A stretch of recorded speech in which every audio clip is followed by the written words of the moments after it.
Apparently, without the intro because I wasn't on the right screen. Oh, Well, No Here we worries. go. 3 times the charm. 2026. third time's a We're charm. going to start as we mean to go on. We're back again, boys. We're doing it. What's that? It's a drink. Hey, margarita. Oh, Nice. Oh. We haven't got a drink because we've already drunk I it. haven't drank anything yet. So. Wrong. Uh-huh. This Yeah, one's you have. giggling already. I'm not saying anything. Thank you, neighbor Rory.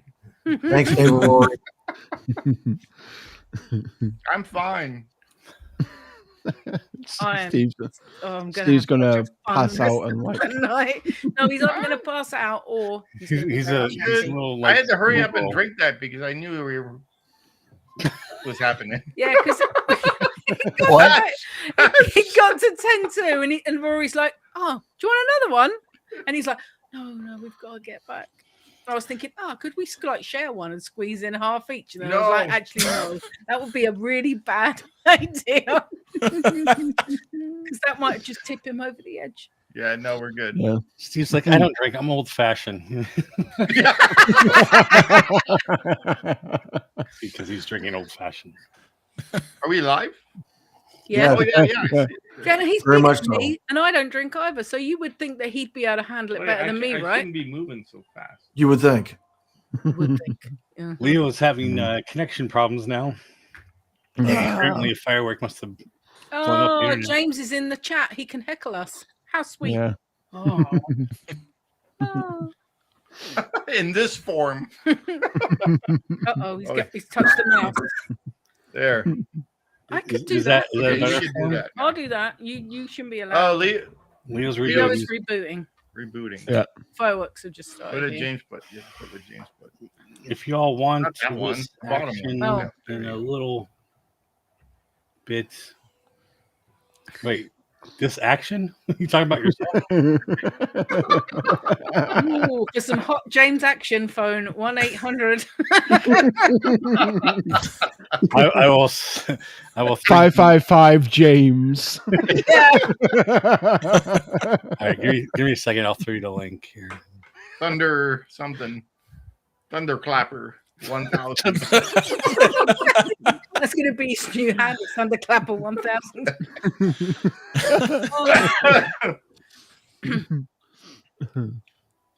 Oh, did I switch him off? I've Nope. Jason turned him off.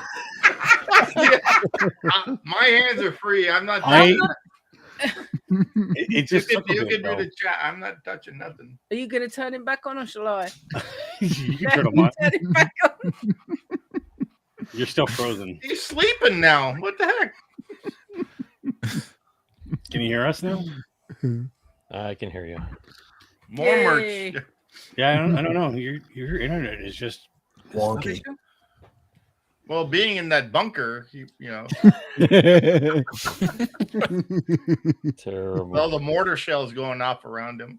Mm. The stray bullet must have hit like his satellite or something. yeah. Hit the hobo You telescope. must have spectrum. all right. Well, That's a good picture of Latin Zach. Let's keep Yeah, that it's one nice. up. Yeah, there you yeah, go. we should just take a screenshot. It's lucky you didn't have a drink that big. Jeez. What did James say? I could tell you what isn't. Oh, Yeah. don't Block. block him. Yeah, you don't touch anything either. I right clicked accidentally. All right, James, what but isn't it- wonky tonight? Yeah, what isn't wonky? Donkey Kong's banana? James. What are we doing? We're just sitting here. Yeah, I don't know. Thunderclap Mountain. There. And- anything we do, Leo's laughing. Sure. There's 5 psychopaths watching this. Quick, we best do something exciting. Well, thank Well- you everybody for joining us. So this is our third time And we've been watching some of our favorite write-throughs while talking about mispronouncing Big Thunder Mountain and giving away prizes. Celebrating the UK New Year, And Walt Disney World New Year, and now we're coming up to the Disneyland New Year. Yeah. Yes, Yeah, I'm you are. okay. James, you gonna come in or you That's send about as much sense as you're going to get out of him because it's hot in here. Is it hot in here? Is it, Steven? We don't know. No, it's 26 degrees, so it can't be hot. All right, so we're gonna watch our first video here, What are we doing? which is Surprise! soaring over California, and there's also soaring around the world. Is this the long one where we did like all four of them? Oh yeah, maybe. Take putting the clocks. Mitch just put. Yeah. He said, "Give me a few." So that's just the way it is. I like the chaos. Yeah, the chaos I is like good. the chows. The chows. The chow. Now, Well, if I'm there just gonna wasn't chaos, it drinking wouldn't be a Signs of Amusement stream, would it? Let's be fair. Yeah, I know. Yeah, exactly. Mr. Know-It-All.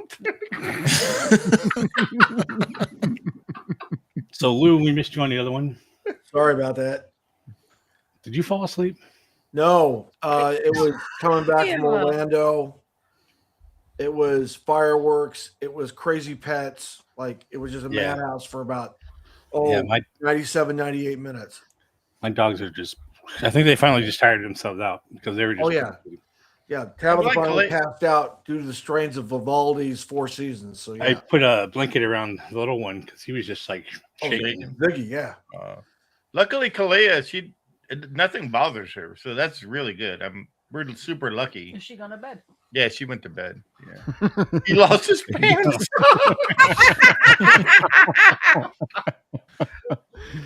Oh gosh. Well, see if CMC watches this later on. Hopefully, she Yeah. found your Oh, pants. she found a pants, yeah. Like, And we apologize. Yeah. All right. Well, let's watch. I don't know how Oh, many California. of these videos we have to watch here, but on the Yeah. song. I mean, I think this is the one where we watch like the We fourth watched one, every but- single soaring. Well, that there you was. can just Oh, we yeah. can just Yeah, we'll do just one. watch one and see how it goes. what is. Steve, how many? That's what I said. Because the giggles. had One. I only had one. He had one drink, and I had the same amount of alcohol as he did, and I don't drink either. Just saying.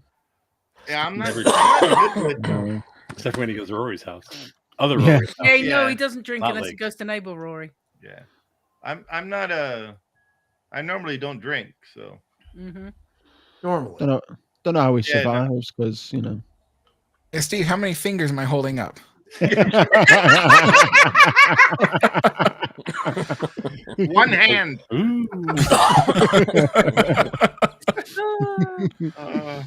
All right, let's watch something here. I'm Yeah, getting a that's- headache. Because Steve's going to go sleepy here in a He second. will. Yeah, I'll keep yeah. poking him till keep him awake. It's fine.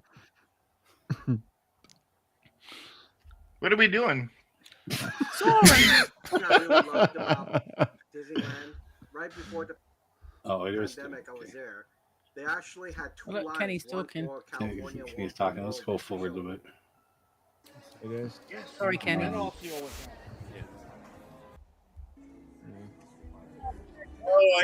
Because that guy's supposed to look like George. Yeah. The what? Oh, Costanza? Jason Alexander? Yeah. Can't stand you. Now Leo's Full got the lever ha-ha in pump. front of his face. Oh yeah, because we were talking about sometimes I have to have need to put through my me. strap through that little thing. Yeah, there you go. Nice work, pal. Did she say have to what? roll my jacket up. Sometimes I have to. I think we need. Oh, you know what annoys me? When people take I their can't shoes read. off in this ride. It really I does think bother me. we Really just annoying. need to read Shoes word right. Read word right now. What? That's why. No, he can't read. He can't. He's I not can't allowed. even. He's not I allowed couldn't the even mouse. type. He's not allowed the mouse. I am in charge of the mouse now. You know it's bad when I'm in charge of them. Yeah, you're right clicking and blocking Shut people. up. I'll block you in a minute. Shh. Pay attention. Okay, this is better. No, you'll go to sleep. Love this music. This music is Oh, so it's- good. I wish they would keep this one. Yeah. I love the California, soaring over California. So cool. Isn't this the world though? No, this is California. I can't hear it. I Yeah, got you can hear it. It's like the best score for. Oh, this should right. be larger. There we go. Yeah. Soren's soundtrack used to Next play- to- like, used to next to play the a People lot Mover. of, like, ages. Now, I think the music takes a lot of inspiration from Aaron Copland and his 1930s Nice work, pal. masterpiece, And from a Common Man. If you're into classical music, It's crazy because I can't even tell when like you guys are talking or when the old you are talking. Yeah, I know. Us in the past. Stone in the Iron Butterfly. No. I'm trying Yeah, to it gets a swap bit them out. confusing. They don't kick us out. We have Ooh, you were very animated. What? Lou was very animated when we were talking about this. Well, this is a wonderful attraction. Hence, Yeah, Oh, I that love was Soren. Yeah, right. Dude. This was like during Halloween because I had my red light. Big Sur. Oh, yeah. yeah. You're looking for Roxanne again. Roxanne. Double Beach. Pismo Beach. That is a- I remember Clams when you can eat, California Steve. Adventure first opened, and this was one of the rides that we went on. Wow. And it was amazing. It was the best ride in the park. Oh yeah. Oh yeah. The- yeah. So this was one of my favorites, and Radiator Springs. It's too bad Lake Tahoe is covered in fog. Cloud. Yeah. rock climbers on the side. Yeah, what's cool? Yeah, I was just about to say that. Yeah, the old you reminded the new you. Remind you. Yeah. Happy New Year. And Leo looks so happy. Look at that. Are you sure you didn't drink, Leo? Oh, No, I didn't drink.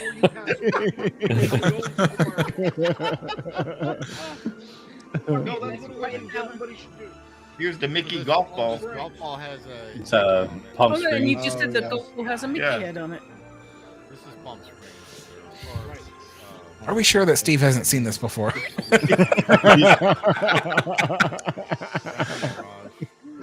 Right. Golf club. What are we? Oranges. This way, I said, Sam, can you smell the oranges? You're welcome, Mish. Oh dear. If I pass out before the night, You're not gonna pass out. I won't let him. Just punch him. I will. Yes. I'll kick him more. that's One normal. thing about this movie is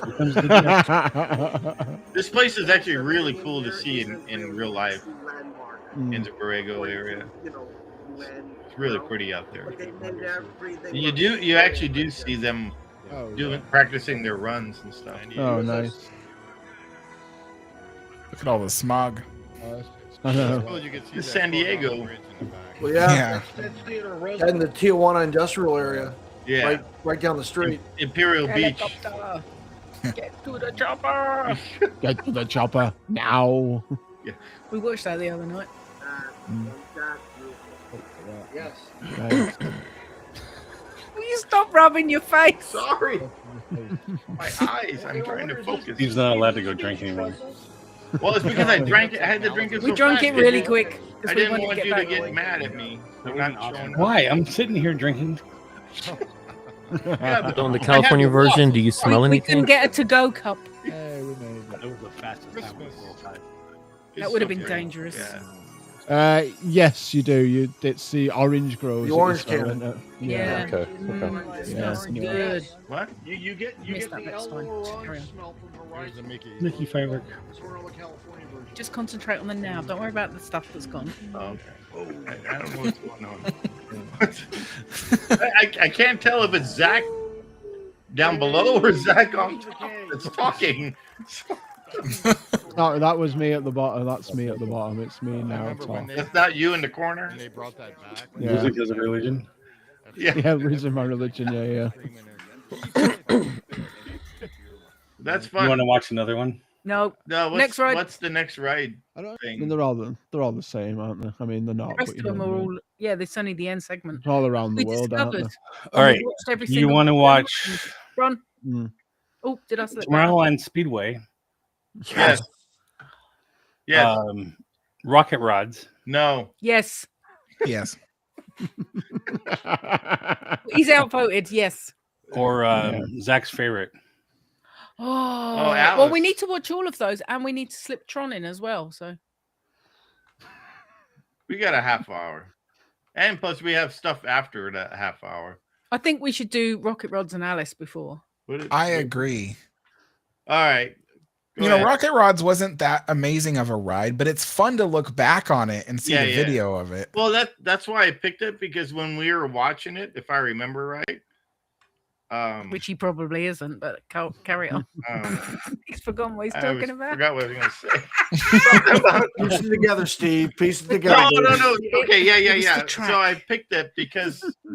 Be quiet, Zach. Let the man talk. I picked it because it was the same track. It's the same track as the People Mover, and I missed the People Mover. I think that's why I picked it. Sure, because we couldn't just watch the regular people. The People Mover, yeah. Well, we didn't. Did we do the People Mover? Well, we did one way, but No, we had not that. this year. Oh, I'm not touching the mouse. Yeah. You turn him on because I'll get it wrong. Jimmy's in. Who's turning me on? Jason's turning you on. no. Welcome wow. to Thunderclap Fountain. Please hold on to all your hats. You gotta put- jackets, you gotta put- sunglasses. James, you got to put in quotes between your first and last name, Thunderclap. Oh yeah, James Thunderclap. Yeah. They just call me Yeah. the king around these parts. James is gonna have a new podcast soon called Thunderclap. Yeah, the Thunderclappers. It's all the followers. God. Yeah. Hey, I'm a fellow Thunderclapper. I'm a founder. It's all good. It's fine. Zach, was, you better not catch the thunderclap. Oh, wow. Hey, if the Thunderclaps go in, I'm ready for the fountain. You need a cup, I need a cup. I need a jug. That's what I need. a jug. Terrible. Tell you what, someone's gonna have to be handing out the towels. That's all I can say. Whoa.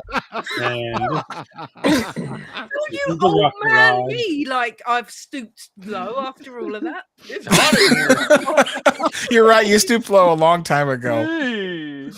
Yeah. Alex, you know what we're about here. It's fine. Yeah. What did she say? Handing out what are we towels. doing? And Never watching the Rocket Rods. Rocket rods. All right. Cool. Oh, you need to tell Well, What? wait. Why don't we watch like the actual video instead of the reaction of the video? See, way in the beginning, before we watched any of these videos, I asked them for real links, and they're like, "Oh, well, here's the ones that we did." 'Cause that's what we do. Hello, stop, hold that back, rewind a little bit. He asked us for the real links like 20 minutes before we were due on. Well, why do I got to do everything? That's what they do at Thunderclap Fountain. That's for the real link. I'll do better next year, Papa Bean. I'll have it all ready for us. Thank you. Oh, good. You're Can we have one of these shows as our favourite ride through for next year? There you go. Yeah. And an hour and a half of chaos. Yeah. Yeah. Like two different layers of talking before the talking.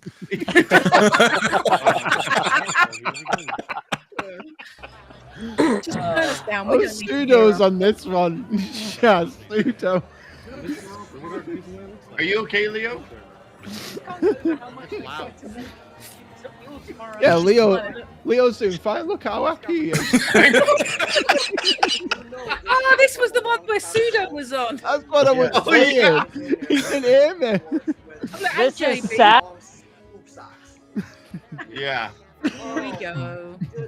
You got a problem? That's Oh, how I go God. to the parks all the time. You I'm gotta just problem. translating what Mish is saying This is about Steve. Those emojis. Oh, In God. emojis. Yeah. Careful with them emojis. In emojis. Yeah, my man. It No, turned on no, Mario no, Andretti no. enough. The queue that they repurposed from the Circle Vision. Happy New Year. Those people in the old car getting the vibrations, getting their thunderclap. Yeah. I never No liked shots. Circle Vision. Like, This is the spear right here. Oh, that was cool. Nah. This is in the Circle Vision This 360. is Circle Rama. Yep. Yeah. Yeah, that's And a I big deal. remember this ride when it opened. I remember it. You know what's funny It was is really I such a big deal. remember this ride, but every time I went, it was broken. Yeah. And then once I saw what Tomorrowland looked like, I never wanted to step foot in it ever again. You didn't like the golden French fries? The golden French fries. That everything being brown looked horrible. It's awesome at Disneyland Paris because the whole land is absolutely. I tell you, those French fries look a hell of a lot better than that stupid walled-off section right now. That I is mean, true. the air compressor thing, or whatever. Look at those horses. Yeah. That's what you call the hobby horse right there. Oh, look at that. It's the people mover with the magnets. Yeah.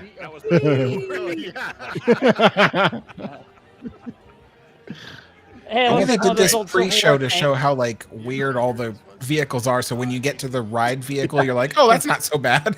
Yeah. Look at how quirky we are. Wait a minute. 5-seater car, Yeah. all in a row. A 5-seater 3-wheeler car. Yeah.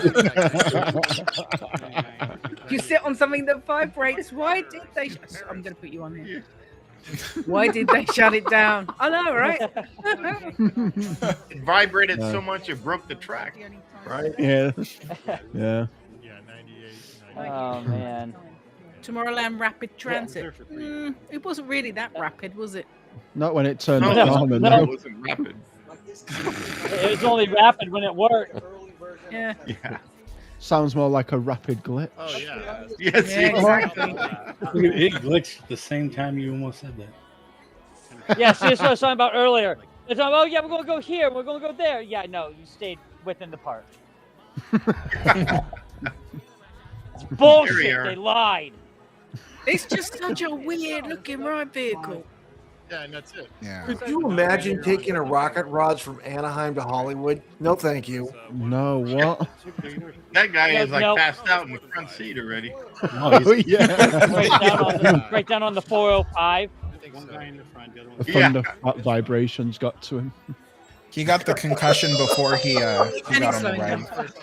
Yeah, because Yeah, it you got- pops a wheelie in the beginning. We're supposed to feel like Yeah. you pop a wheelie in the beginning. Yeah, it only went up a couple inches though. That's not really Maybe I a liked wheelie. it because it was A couple of inches. something Rubbish. Hey. fill up It wasn't very that big. space.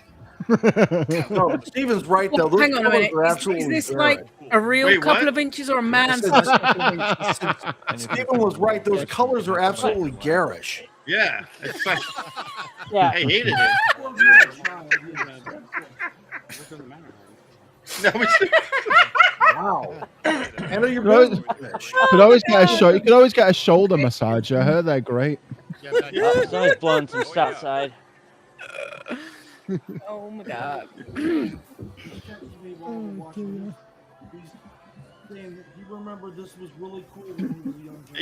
They need to do something like that for living with the land or whatever that. What, soup it up a bit? Yeah, soup it up a bit.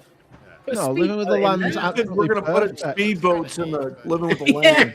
Yeah, good luck with that. That would have been so cool. So you turn a corner and then you splash everybody. Like a log flume. Welcome to Speeding with the Land. Literally, you wash all that sand in the garden Feeding right with the into the land. That's cloud. what you sign. Mash Yeah. up. And you We can, were able to you use the can food once, but now that it's been crushed with sand, we can't. Hear it breaking. Yeah. beep beep. Hey, let's go fast. Oh, slow down. You know what though? If it wasn't for Yeah. this ride, we wouldn't have rides like Test Track or Radiator Springs Racers. So, That is true. So? Yeah. oh yeah, the technology came directly yeah. from this. Yeah. Oh, really?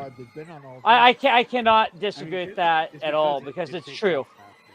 Yeah. The whole slot car thing underneath it, it's just test track. Yes. Or it's Yeah. just It's literally what's underneath the slot car track on Raider Springs Racers is literally this. Oh, really? Yeah. Yeah. Wow. You know what? Maybe had they turned this into a slot car idea, it would have lasted. Yeah. Yeah. Because it's like Wacky Soap Ops Racers from Knott's Berry Farm. That was on a single rail too. Like this. Yep. Yeah, that was like on Tron section. it's like a stand-up one. You know, the It's funny thing is, this is flat. magnetic propulsion as well. In fact, if you listen to the way that the rocket rods sound when they speed up, they go. It sounds just like on Raider Springs Racers the way the cars sound when they go fast. Oh yeah. If this can do that, It's like cattle bar technology. Cattle bar. Oh yeah, yeah. So, I mean, it's Lewis. What did you say?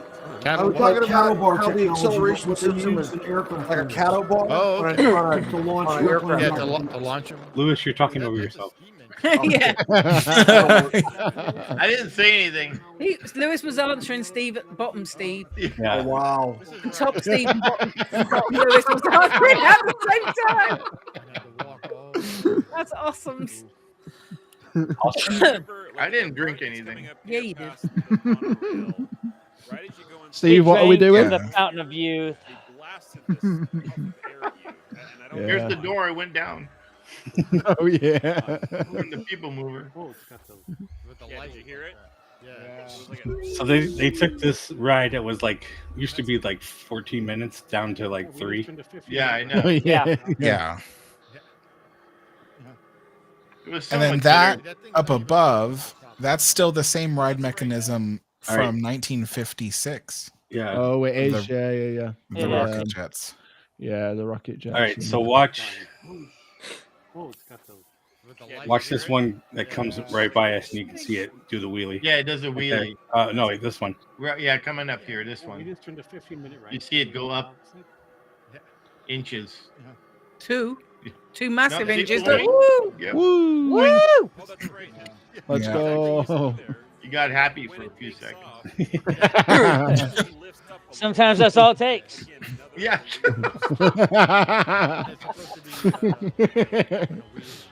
Tiny hands. See, the one thing, the one thing I do miss about that area is they had Radio Disney there, and Radio Disney was actually a cool addition to that. What's I that? loved it because you'd have.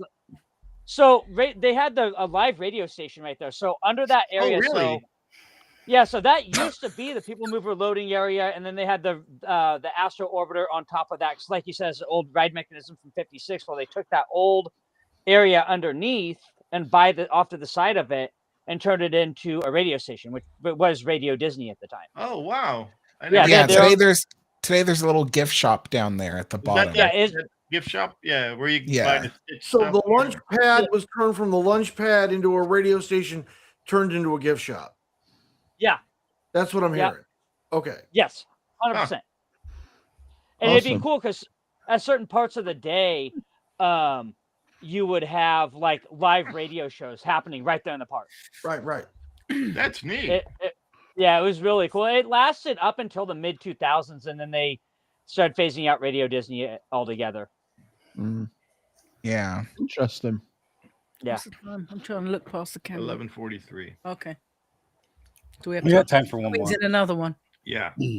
Another one. We're What's gonna the back? do Tomorrowland Speedway. Oh no, you've reprieved. With Chick Hearn. Hell yeah. Oh, Chick Hearn's talking about it? Oh yeah. Look, I'm wearing the same shirt again. You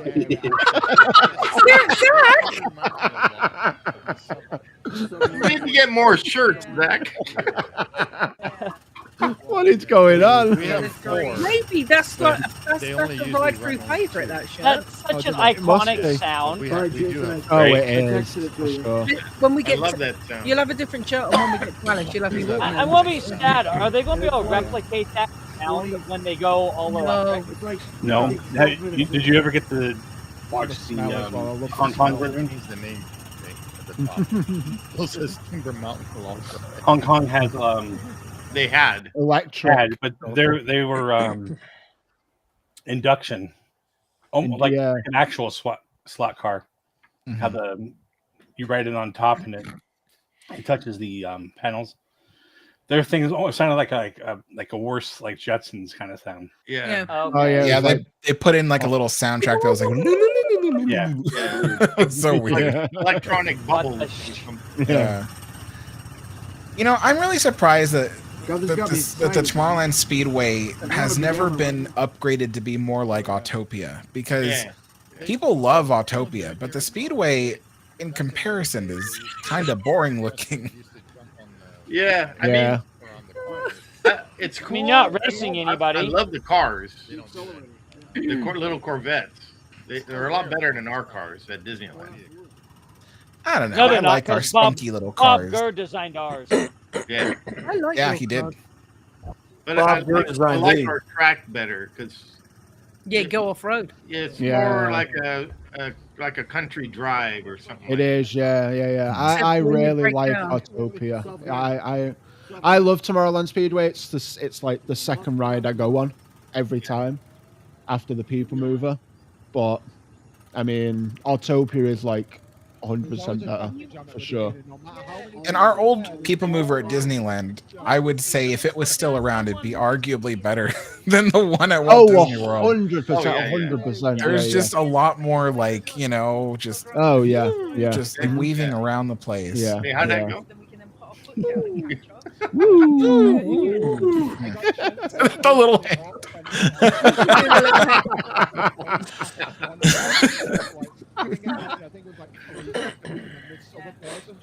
The only trouble I find with Tomorrowland Speedway is you get a lot more kids driving, and you get a lot more backups like you have here. Are you tired? Depends on the time of day.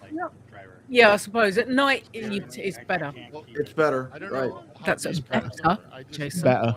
I heard what you said the first time. Better. Better. Muted himself. Better.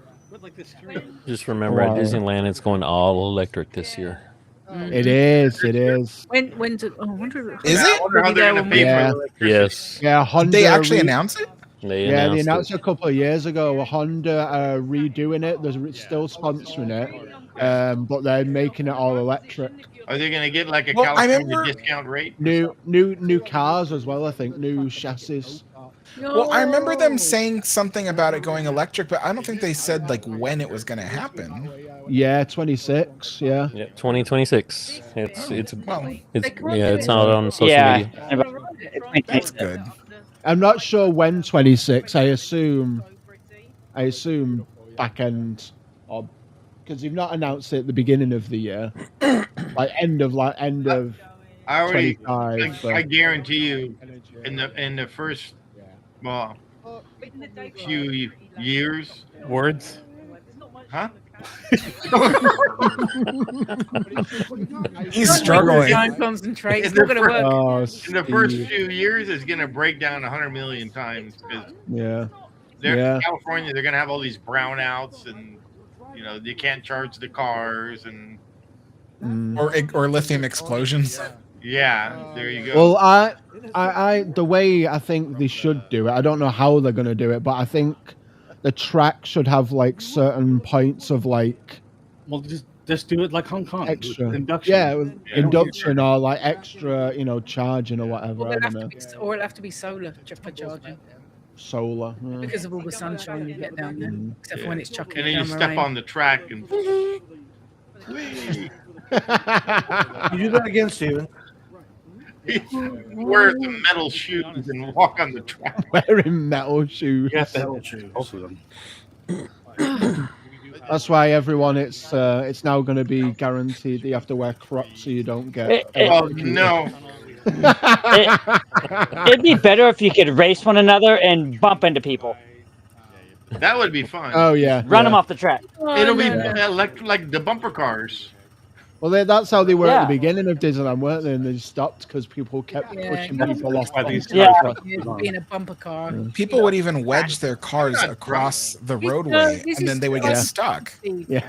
If he was drunk, Yeah. Steve, he would be asleep. I'd be sleeping in Yeah. bed if I was drunk, Yeah. or on the floor. One of the two. Tipsy Steve. Yeah, tipsy Steve. Oh, absolutely. Well, and then you know how Disneyland. Yeah, this this speedway needs to be upgraded. Revamped. And I like how at They need Christmas time they add like 2 lights. Yeah. Thanks, Steven. We appreciate that. They need to add trees. Trees. Yeah. Exactly. Says Leo. Buzzing Steve. Buzzing Steve. What are you doing? What are you doing? Lewis is getting What are you excited at doing, the Lewis? bottom. Whatever Yeah, you well, this attraction. excited about. Looks like I'm about to like blow my top though. Like, damn, man, I just That is super excited, Lou, when you get You gotta rewind it. You gotta see it. dancing. That's another one of your outtakes, Jace, that you need to do with Lou dancing. Oh yeah. The headbanging one was pretty cool. The headbanging one was epic. Oh yeah, I forgot about that. Okay, so did you just see the? What are we watching fireworks wise? Because Steve hasn't looked anything up because he's tipsy. What? Steve better hurry up. Oh, here, wait. I don't have the mouse. I don't know about you guys. I'm running outside a huge mortar cake out front of my house. So a mortar pit in front of your house? yeah, I have a neighbor who out in Washington we're able to have explode like overheads. Hey, look, Leo's got a comment on So he works for the fireworks stands like at 4th of July, and then we can buy fireworks like the 28th through the 1st of January, like the 20th of December to January 1st, and we can buy fireworks. Nice. Or the 31st. So he has like a huge mortar cake set up. Supply. Yeah. So can you just light up his garage and that's it? I could. I don't know. I guess you're gonna have to, like you said, 81 millimeter mortars. So, All right. But yeah. Before we get the fireworks, because last time we didn't have enough people, I want to do a final giveaway. It's a small world card game.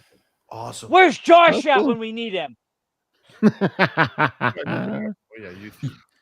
what is it? A card game? Yeah. That's cool. Goofy guy. Why has he got a dinosaur on his head? What? Larry's Who? one. He's got a dinosaur on his head. Oh, Larry's got a dinosaur in his head. Oh, there he's at home. Larry's at home. They're channeling their inner me. They have dinosaurs on their head. Hey, Alex. Yeah. You see the private chat down below? Let's see.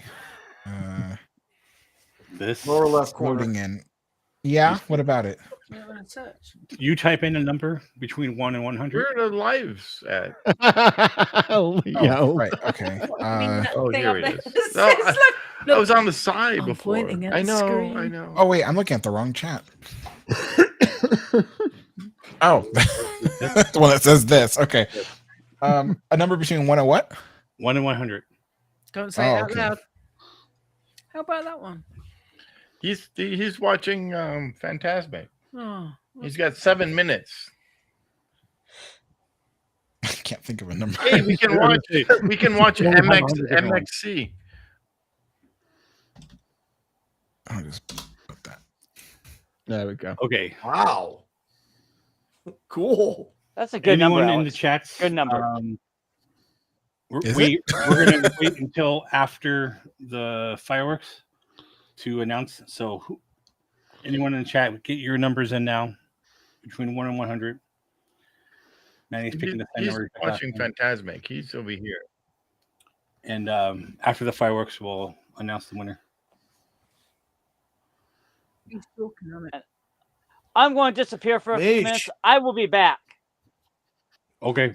No worries, man. Says he's Happy watching New live. Year. Happy New Year. When I come back, it will be 2026. Yep. Here, here. That noise is too loud on the other side. Yeah, I know. I'm gonna decrease it. Did you find Mish, it? put in a number. Yeah, Mish. We have 7 people. Well, I don't know how many are actually watching, but Everyone pick a number. It's not that hard. Come put on. in a number. I'm not Three. looking at the private. I haven't looked at the private chat. Can I guess? You've not looked at the pirate chat. That's fine. Not don't looked worry. at the Pirate chat. No. Pirate chat. Yeah, a little something new.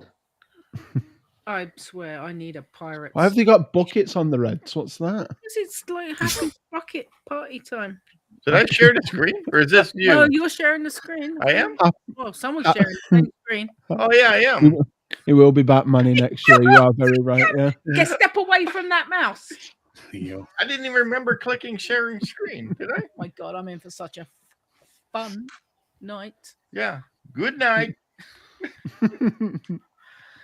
999 ghosts. Ghosts from Haunted Mansion. Yeah. There's always room for one more. There's no Thank you, turning Mitch. back now. I need to sand this down. This is bugging me. You've been saying that since I put it know. up there. He It's made so me. He made me some. He made me the word shark that looks like the same shape of a shark. Oh, no. Right. Unfortunately, we did have one more. Yeah, we did. Yep. Yeah. At Now least it's he's in the 1,000. right place for it, Disneyland. Mhm. Whoa, that was loud. That was loud. That was loud. What was that? It was a Boom. boom. You have fireworks. Fireworks over here. It Yeah. wasn't him farting or anything. It Over, wasn't yeah, fireworks. no. If I did that, I would have went like that. And, so, We have 8 people Or watching even done and only this. 2 people guessed. yeah. No, over here it's like where James is. So we can get all sorts of fireworks out here and stuff. So You can see the cast members on the roof looking down. Oh yeah. Yeah. oh Is it yeah, Larry's? You say? on the right hand side, the cast members. Yes. Is this Larry's video? No, No. Larry's at home. Oh, Larry's okay. at home. This Larry is- doesn't have AP let at the me minute. show you who this is. I don't remember this person.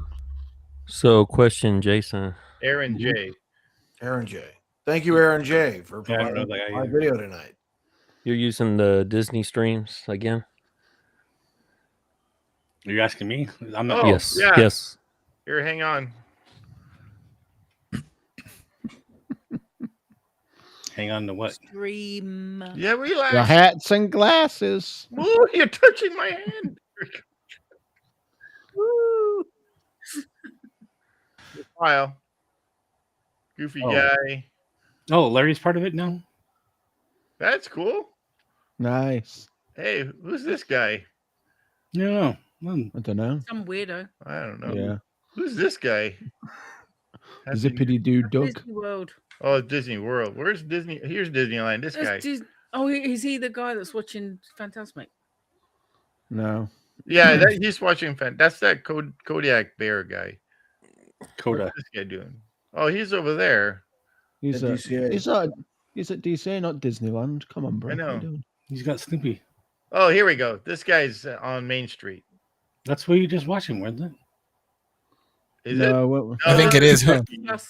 Oh yeah. no, this guy's further back, I think. Oh, yeah. Hey, go, we'll And do he's this further one. to the right.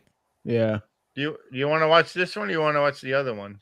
As long as it's fireworks. Let's watch the other one because the other guy was more centered in Main Street, and he was holding his phone above people. Oh, hello. Well, now he's pointing it at his family. Hello, Aaron. Thank you, How Aaron you J. doing? Good to see you. Yes. Put it back on the sky, will you? There he is. There you go. Yeah. Thank you, Aaron Yeah. J. Yeah. Not that you're listening, but yeah. Thanks. I'm loving the way you're talking to him. Let's go. Put it back on the sky. How long we Is got that left? okay? Volume? That's all right. It is. I don't know. No, we're not talking yet. Yeah. Oh, so close enough, though. There. That's better. Yeah, that's better. Now step away from the mouse. I'm not pulling the stick. His head in the palms like this. What? Nothing.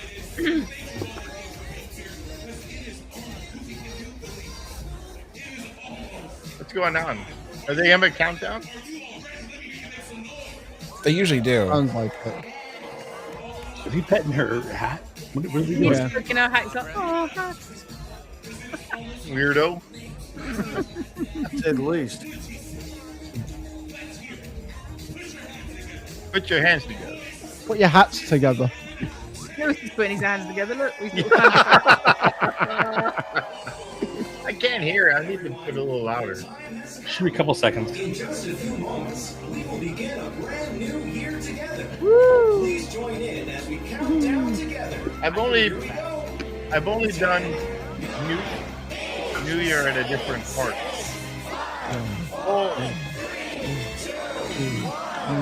Happy New Year! Happy New Year! Happy New Year, everybody.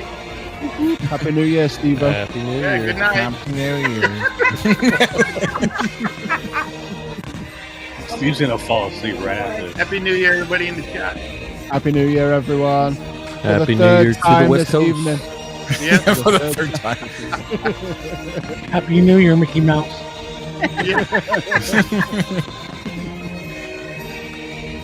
Happy New Year to our prisoner over here. With the white background. Yeah. Happy New Year, Miss. Happy New Year, Manny.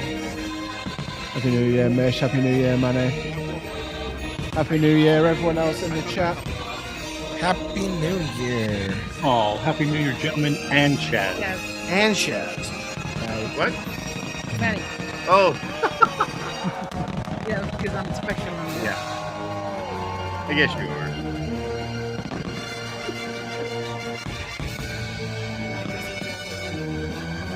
And on to Disney's oldest fireworks show, Fantasy in the Sky.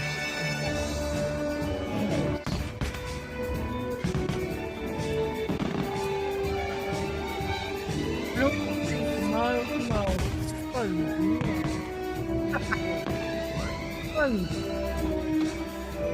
A beautiful view of London in the air.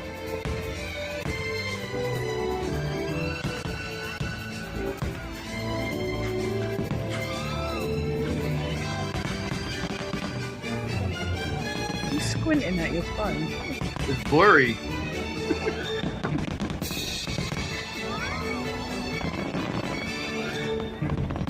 Oh, Leo, careful. Rish is trying to take over as being the emoji king.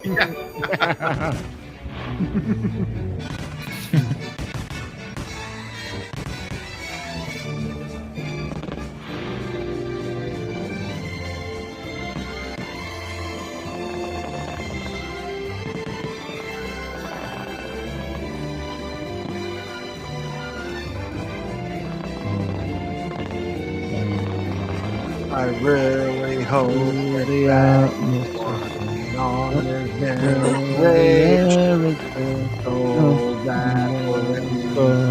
the show. What? We're not even. What did you It's guys- like slipped into like 2 minutes of the new year, and you're all bloody singing already. Oh well. Same shit, different year and all. Speaking of Mish, I gotta text my cousin Mish. Oh yeah. Oh, there you go. There's Leo. Emojis.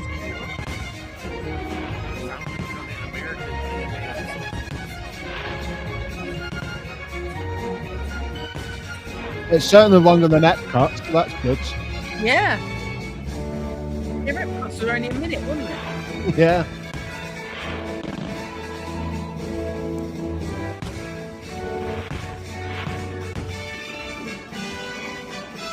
The bombs are going off there.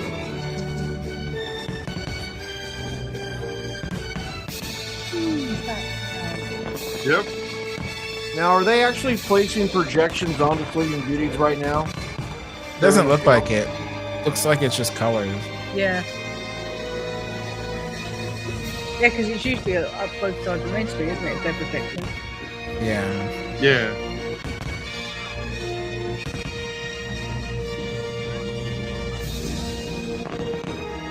But yeah, Fantasy in the Sky, I don't think they've updated it with projections. Praise God. Rightly so. Yeah. In the first one and all. Yeah. It should be kept how it was made. It's been around since I think like 1959. It's crazy. Right. Yeah. Wow. One level perfection. Great. Yeah.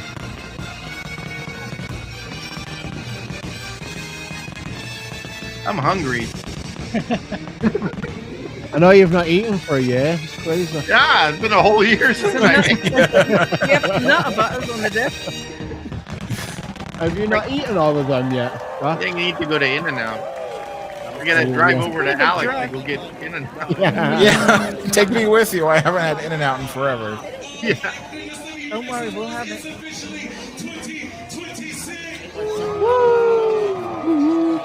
Tax season is soon. Ew.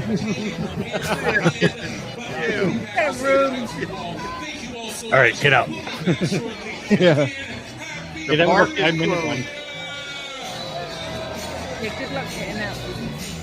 What are you doing, lady? What does that even mean? Like shaping the light? What does that even mean?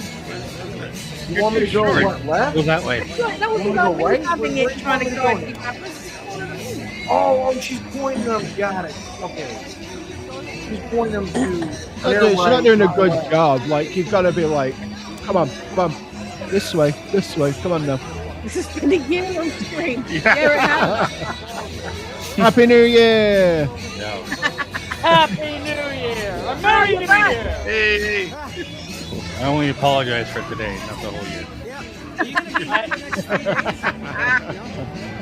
I sent All right. Jason a video of the fireworks. I'm out in filming front of my you, house. film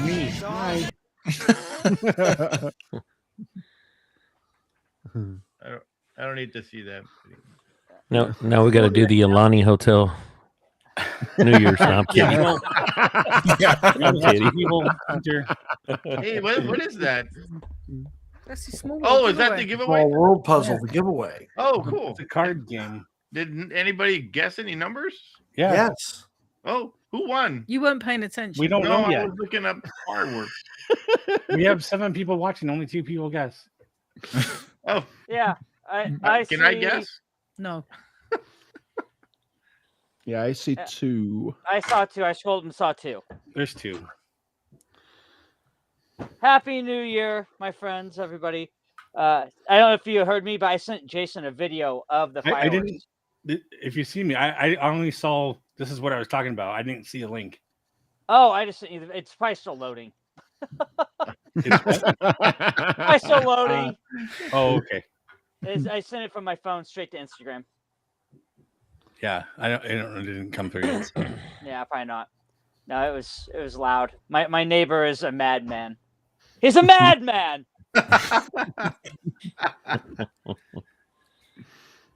It's fun to You have never- neighbors like that, though. Oh, I love this guy. He's great. It's like our neighbor here, Rory. He's super cool, and his wife. What was the crazy part was we used to live in Santa Maria, and his wife was outside, and we just moved in, so she came over to start talking with me, and she was asking where we were from, and I'm like, well, I'm from here, blah blah blah, and I said my brother's been living here in Santa Maria for so many, like 15 years or whatever. And she's like, wait, where? And I'm like, Santa Maria. He goes, I was born there. So what are the chances of our neighbor living in the city where my brother was It's funny living? you bring up Santa Maria. I dated a girl out in Solvang, which Oh, is really? just not that far. Yeah. Yeah, so I know that area quite well. Yep. And I bought my first ostrich egg in Solvang. Oh yeah. Yes. Yes. You know what? That wouldn't shock me at all because they raise ostriches in Solvang. Yep. They have that farm over there. Yeah. Yep. Manny, I- listen, I've not slept for 3 New Years, so Yeah. All you new UK friends that I've made, you guys are troopers, man. Staying up the way you have. It's damn sight easier doing it in this time zone than it is doing it in UK time zone. I bet. No, seriously, like every weekend, these guys Yep. stay up, and it's like I don't know how Zach you do it. sometimes stays up. Well, yes, that's true. Zach's been busy with work. Christmas is I a know. hard time. I know. You're good. You're allowed to have a few days off. We're lucky for Jay and I. When Jay started the podcast and asked me to join him and stuff, and we got Zach and Shazzy and Sammy. We got super lucky with having the three of them from the UK come and join us and taking the time to be a part, of their family, and then having Lou come on and everything. So we've been super lucky as with Signs of Amusement to be having this group that we have now with, And we've with kind everybody. of When Jay started this and doing all of this, we never would have thought of we wanted other people to come along to be a part of us, but we tried a few people and it was like we matched a little bit, but then it was like the times and things didn't really work out and everything. But then when Zach and Shazzy, came about, and it's like, wow, these guys, they really want to, they stepped up and Yeah. That's That's the other people, which I don't want to call no, out. we're not bad. No, we don't want to No, bad. no, I mean, no. we still love them, like because one of them was Jeff. Yeah. When they don't show up all the time, it's hard to do stuff. Right. And these guys have shown up consistently, and I think that's what Steve's getting to. Yeah, exactly. Yeah, I'm sure some they people stepped up where we needed were them. unable to be to be consistently on often. Yeah. Now And we've adopted talking Jay about as me. well. He does come on our podcast. Well, he does come on now and then, but we've kind of absorbed him into our science family, haven't we? Absolutely. Can we give this a hand of applause there for Steve being coherent for a second? Yeah, he's done now. Well done. See, and that was the thing with Josh and I. That's why I kind of posed it the way I did, because you guys have a really tight knit, and Josh and I, we were at a standstill on the other show. And they're all great people, but we were creatively stifled, and we're like, we have to go. We're go getters. We want to go, and let's do this. And it's tough to break away, but the idea is you want those people that are going to consistently show up and be there. And that's exactly what it takes to have a podcast, no matter how rapidly or how slow it grows. It's about the people you meet along the way that help you propel it. And it's like being able to come on 3 times today and just hang out with you guys. It really showed me a lot just of like who you are. So that's really cool to go into the new year with that sort of idea. Yeah, it's fun. It's fun when everyone clicks. Yeah, definitely. Just so cool. And honestly, James, that's why I like you, because like you and I started chatting, and there was that one day we chatted like almost the entire workday. We just like I know, back and forth. Yeah, like that just it shows me you could fit right in with us, like and I love absolutely. And like Leo in the loved it. chat and Manny and everybody in the chat, we got to know everybody in the chat, and that's what made it so much fun. Absolutely. Yeah, and see, Josh, he's been doing a lot of traveling. So I was actually supposed to be gone today. I was supposed to be in California myself at my mom's, but I had car issues, whatever it is, got figured out. Yeah. But had I let Josh know, he was like, I would have hopped on, because Josh and I, we try and, as a team, we try and show up to these things, because it's not just me as Operation Magic, it's Josh as well. And that's the mentality that we have going into it. It's like, and he but no matter what it is one of us is going to be out there being the face for our podcast, because that's what you kind of need. And I think that's when we going back to Josh and Gina, they're always out in front of it. They're always one of them is the face for the day. Yeah. Right. Well, like we have a channel, Amusement Park Pirates. Yeah. And he always wants us on there. So I make it a thing that if I'm going to be on there, Steve has to be on there too.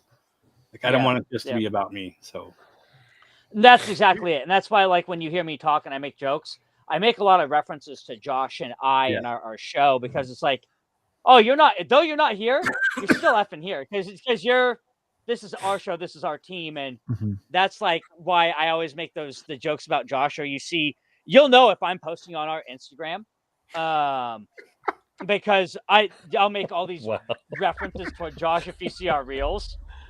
Yeah. So when I don't mention Mish, that means I'm mentioning Mish. So Yeah. See, Mish just wants the light on her for a second. Just put the light right there. yeah. Yeah, that's exactly No, it. honestly- Manny's totally right. The dysfunctional family. Yeah. Absolutely. Yeah. And he went to the absolutely. Costco in Santa Maria. Yep. Hey, I've been to that Costco as well. Yep. I do want to point out Mish though and Gina, like Yeah.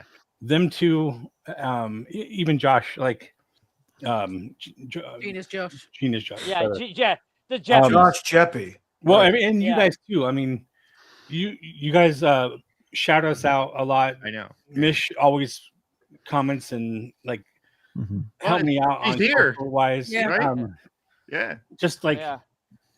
without you guys doing that, like we wouldn't be where we are right now. So I will tell you this: when you guys approached me about, hey, will you shout us on the show? I'm like, hell, why don't you just sponsor the show and we'll just shout you out all the time, because it's like, what's not only good for you guys is good for us. I've been in this game of media and entertainment too long to understand. I don't care about good media. I don't care about bad media. It's all good media to me, because guess what? Your name is getting out there one way or the other. It's going to put eyes on you. And the more eyes, regardless, good, bad, or indifferent, you make good friends along the way.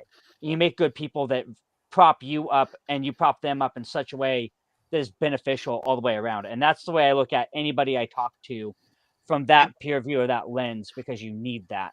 And for me, this whole thing would not have started if I didn't meet that guy in the upper left corner or right corner there. Yeah, you, Alex.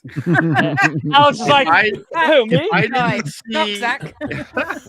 if I didn't see Alex that day that I was at Disneyland, and I didn't have the courage to come up to you and say hi, which is a hard thing for you to do. yeah, I'm not. I don't do He that. didn't stop me from eating that soup. Yeah. And then engage me in conversation. Yeah, it was weird, because I think back, and if I didn't say hi to you that day, I wouldn't know anybody. I wouldn't know any of you guys. So, because of Alex, I got to meet, Chris from LMG Vids and Jason, because Jason and And I everybody. sponsored Alex, and then you found me through that. Yeah. Yep. And then we hit it off like right away. We talked for over an hour. The first time I talked to Jay, and I just remember Alex going, "This guy wants to buy me a camera." I remember Jason. I was talking to a bunch of people. I said, this guy emailed me, says he wants to get me a camera. I'm like, but I don't know what he wants from me. I'm like, he could be a real creeper. Yeah, I know. Yeah. I am.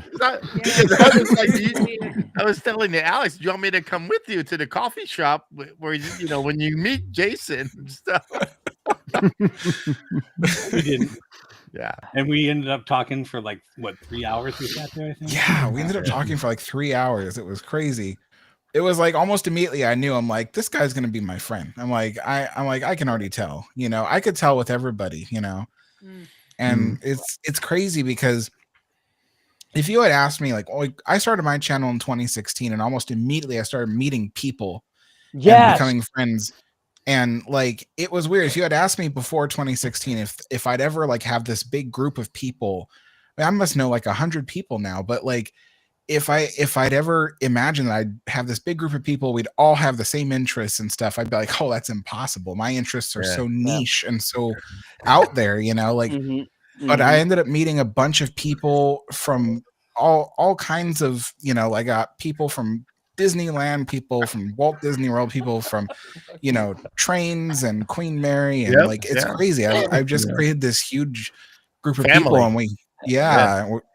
we all intermingle and talk. And it was so neat when we went to the Queen Mary. So it was Chris, right, that had the idea, let's go to the Queen Mary? Or yeah, it was Chris's idea. Yeah, so Chris from LNG Vids was like, hey, let's go to the Queen Mary. So feet pics. That we could do.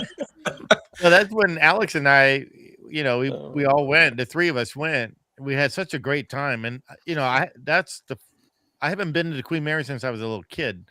So going back and seeing it and appreciating the history, of course, because of Alex, giving out the history of everything. So Know it all. Oh my god! The Thunder Cluster. Oh, man. Well, and that got the interest. Alex got interest in that. So in the Queen Mary, and That's it cool. became your second love next to Disneyland, right? And well, maybe now it's your first love. Now it's like more like Queen Mary. It's just a little bit over Disneyland at this point. But yeah, That's awesome. Yeah. The first time I met Alex, he threw me out Steve's truck. Oh yeah. Oh yeah. It was you out, but that was so funny. Because I went to, she was like piled full of like her stuff. She came from the airport and all that. She was piled full of her stuff in the back seat, and I thought, oh, I'm going to open the door for her. So I didn't know that she was basically leaning on the door just for support. In the door and my suitcase. And I just pulled the door open, and immediately she started spilling out. So I was like, I held the door shut. Thanks, Manny. Yeah, we love having you in the chat. And, we do, we do. All the jokes that we come up with and stuff are your Kardashian dog. That's gonna stay forever. So, yeah. I know it's weird how it doesn't matter how we get on through this video. When we all met in real life, not you, Zach. Well, maybe Jason can atone to that. But when we all met, it was like exactly the same. It's not. It's like we knew each other. It was just we just carried on. Yeah. Yeah. Well, that's and going back to that. So when I met Zach, he was like, and then we sat down talking just like we were old friends. Yeah. Oh yeah, absolutely. Yeah. Absolutely. It was the same when we went to go see Heyman as well. Like that was. That was Heyman with J-Man. Heyman is like the most relaxed guy. Oh yeah, to hang with. He's just super awesome to just lay back and just talk stuff. Turning chat, I replied your note. So glad I did, because then Instagram has the little note thing that you can put on. Oh there. yeah. So I put on a note, which was, "What's a motto?" or whatever, and she replied, "Nothing. What's the motto with you?" The whole and that's what started us chatting. So yeah, and now I'm my best friends. So yeah. Just like she is with like all of you guys, To us for, Lou's taxi, Orlando taxi service. Yeah, Lou was Orlando taxi service. And hopefully one day I'll get to meet Lou in person too. Yeah. So. Oh, it's coming. The day's coming. Yeah. Yeah. Don't worry. So I had a question for. Oh, yeah. Since Manny's asking. Prize. Oh, the prize. Yes. There was only 2 of you that answered, and the number was 55. And I believe Mish. Go back. Mish was at Mish, she put 52. 53. I think. So 53. 53. She's close. Hey, Mish won. So this is the second one she's won today. Good job, Mish. Dang, Mish. Congratulations, Mish. She wins a lot of things, honestly. There's like so many contests she'll enter because she just hits it, like entering in so many different, she's been speaking with Madame Leota. Exactly, that's it. Yeah. All I know is Jay needs to move that light from above his head because that just looks weird. Yeah, I'll move it somewhere. Have you guys ever heard of the Pacific Northwest mouse meat? No. Yes. No. That's yes. To mouse meat, isn't it? That's Central California. All right. Yeah. No, Northern this one California. No, it's Seattle, isn't it? Yeah, this one's in Seattle. Yeah. Oh, that one, yeah. But no, the one that JB goes to is in like Central or Northern California, like Sacramento area. Well, I was about to say that's the Sacto area. Yeah. There's so many of them. The one that I've gone to was up here, the Pacific Northwest mouse meat. It's not too bad. It's okay for a couple days. Yeah. That's a long way for me to come for a couple of days. Same as that's Just 4 true. hours. Yeah. 4.5 hours for me. Manny So just won one last game or last show. Yeah, Manny did win. Yeah. What's Yeah, that? did Won the you? giant Mickey hand. Yeah, Manny won He the did. giant Mickey hand. Hamburger helper. Hamburger Yeah. helper. Yeah. So James, what is the Pacific Northwest mouse meat? So it's put on by a gentleman by the name of Don Marin, and what he'll do is it's like 2 days of it's like the largest Disney con outside of Disney for the Northwest. It's like 500 people that like you buy tickets. It's like select tickets. They have guest speakers. Like I've been a couple of years. Like 1 year they had Bambi Moe, Bob Gurr, and Peggy Ferris, all as speakers. The first year I went, they had like oh god, Michael Farger. They had a bunch of like they have Disney names that'll come and speak. And then like you meet other Disney fans. They do a door decorating competition on Friday night, kind of like they do on the cruise lines. They do a pen trading event. They have themed dinners. Personally, I don't do the dinners if I go because I'd rather go eat somewhere else. They do. A whole bunch of people do bounding. I mean, it's pretty extensive. Yeah. And it's some of good. these fans are really hardcore. Yeah, they are. They're some of them are like going like will have just come from say a cruise, or they'll be the next weekend they're going to a cruise, or they're going to Tokyo, or you know, it's like it's really fun. The last one I went to, Bob Gurr was there, and that dude, Bob Gurr is everything that he puts himself out there to be. He's amazing. He is so funny. And it's just funny. He's walking around the convention with his little red shoes and dancing around. Yep. Because you knew it's Bob, and he's out there just yucking it up like he's that guy. You know, he's a good person. Yeah. Yep. Yeah. I was gonna say that's a good way for all of you to meet. Yeah, it'd be kind of cool to go to one of these days. So, is it every year? It's every year. Every year. What in August? Or you said? July. Oh, July. Okay. It's like the second weekend of July. That'd be fun because I remember going to like D23 when it was first like, you know, like the early years and stuff, and before it blew up. Before it blew up, and it was really fun because it was very intimate. There was a lot of cool stuff you could do, a lot of people you could meet. But then it became this huge thing, and then the company started getting involved more, and it was like the one I went to. It was horrible. It was nothing but lines of waiting. The first line is to wait to get in.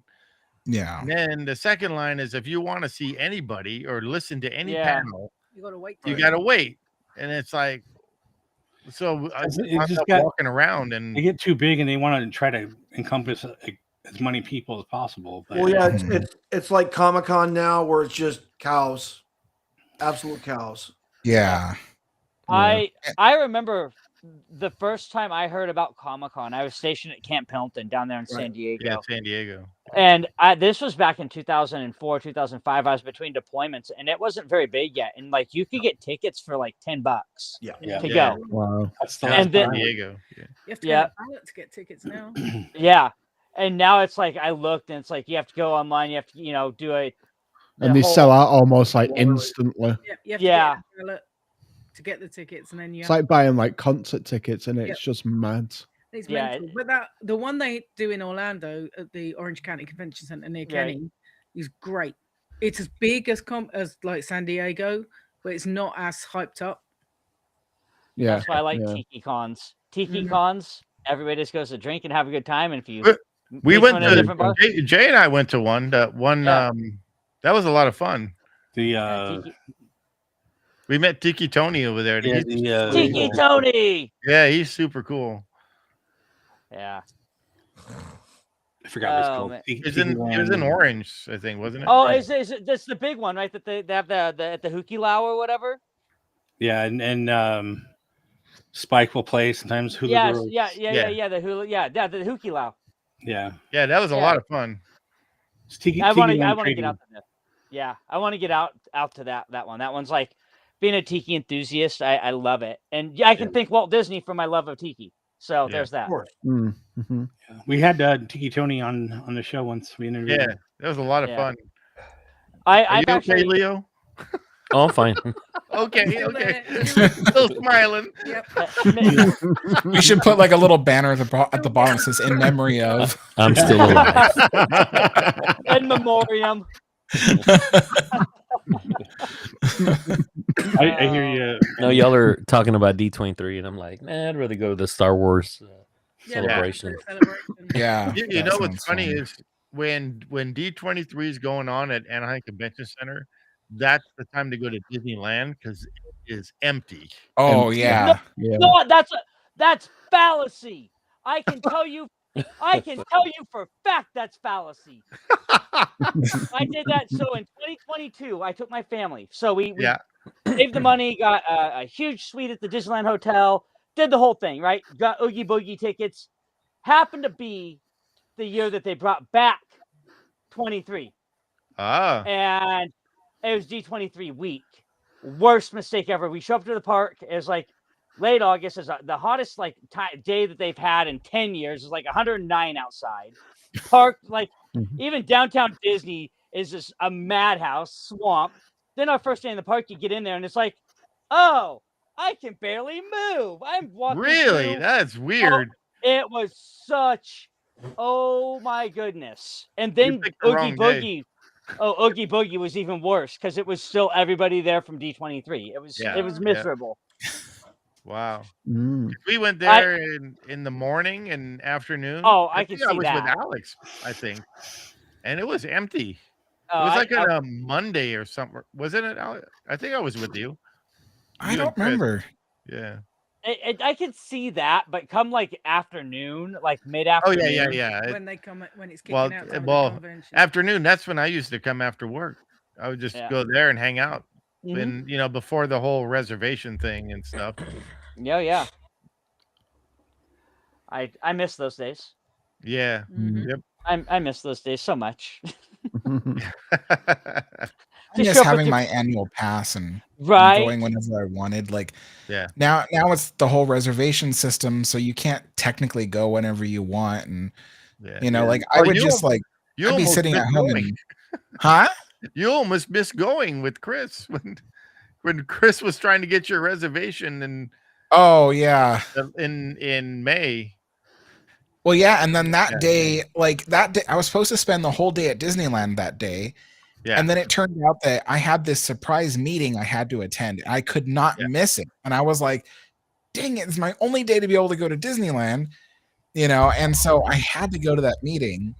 And the meeting went really well, but then but then it took a while because then afterwards we went out to lunch and stuff, and then my friend dropped me off at Disneyland, and then I went in. But I didn't get there till 3:30 or something like that. Yeah, it was late because when you came is when we started to eat over at the Bengal barbecue. Yeah, Bengal. And we all sat at the wrong Mish. table. That's not good, Mish. And there was 27 of us. Yeah, that's crazy. Yeah, there was 9 of us trying to sit on a table of 4. Just walk over to the Tropical Hideaway, start pulling tables over. I need this. Yeah. Thanks. We managed. It was all right. Yeah. I used to work Bengal Barbecue in 2009, and oh man, there's nothing better than a winter night in Adventureland, and you smell the barbecue from Bengal Barbecue and stuff. Oh my god. There are certain things about Disneyland, and that's one of those smells. You can walk by there. I don't care what time of year it is. You get that whiff of that Bengal Barbecue. You're like, oh god, all right. I'm just going to sit right. I'm not going to eat it. I'll just sit right here in front of it. I don't care. No, that's torture. You have to eat one. Yeah. Well, the magic of it being winter though is that it'd be really cold out there, and I was out there as a busboy, so I'd have to stand out there with just the costume shirt and the costume pants, and I'd be freezing. But then eventually, once in a while, there'd be a breeze coming by that carries the heat from the grill. Yeah. And it was just it was nice. You get that little pocket of hot air, and you're like, "Oh, that's nice." Oh, this is amazing. Yeah, there's something about through Adventureland and down in front of Pirates of the Rivers of America that it just chills off at night because I'd be standing on the foyer of Mansion, and I'd be standing there. They'd be really quiet, and I'd be standing there overlooking, and all of a sudden you just get this cold chill from the rivers, and it's just I don't know how this park is so insulated, just right here off the water, and that breeze to that corridor. It's phenomenal, but it's miserable at the same time. It's almost where you see the ghost walking from Haunted Mansion to the rivers of America. No, It's the ghosts. It is. Yeah, that might be a bad choice. Yeah, I say it's the perfect choice. Yeah. Yeah, but you're weird, Zach. You like it when it's all hot and moist. Wearing your stitch onesie in 90-degree weather. Bringing your undies out because you're. Ew. That was not what I did. It was... Plausible deniability. Yeah. That's all I got when he was in like wearing his onesie in at the Halloween party in the middle of June or July. When was it? Middle of August. When it was August, like, yeah. face meltingly hot, and there's Zach in a onesie. It's like what? Yeah. Listen. I thought I was going to die at the end of God, September. I love the heat. I love the heat. Because you're a freak. Moist. It's very moist. You'd like Arizona then. No, it's too dry. No, Arizona. Yeah, Arizona. It's too dry. It's too dry heat. California's just right. Florida's just right. Arizona is. Florida's way too. Florida's too humid. Florida, I love the humid heat. Do you not like moist either, Mish? Moist twins. Yeah, that's disgusting. Never Sorry. Stop it. Yeah. Put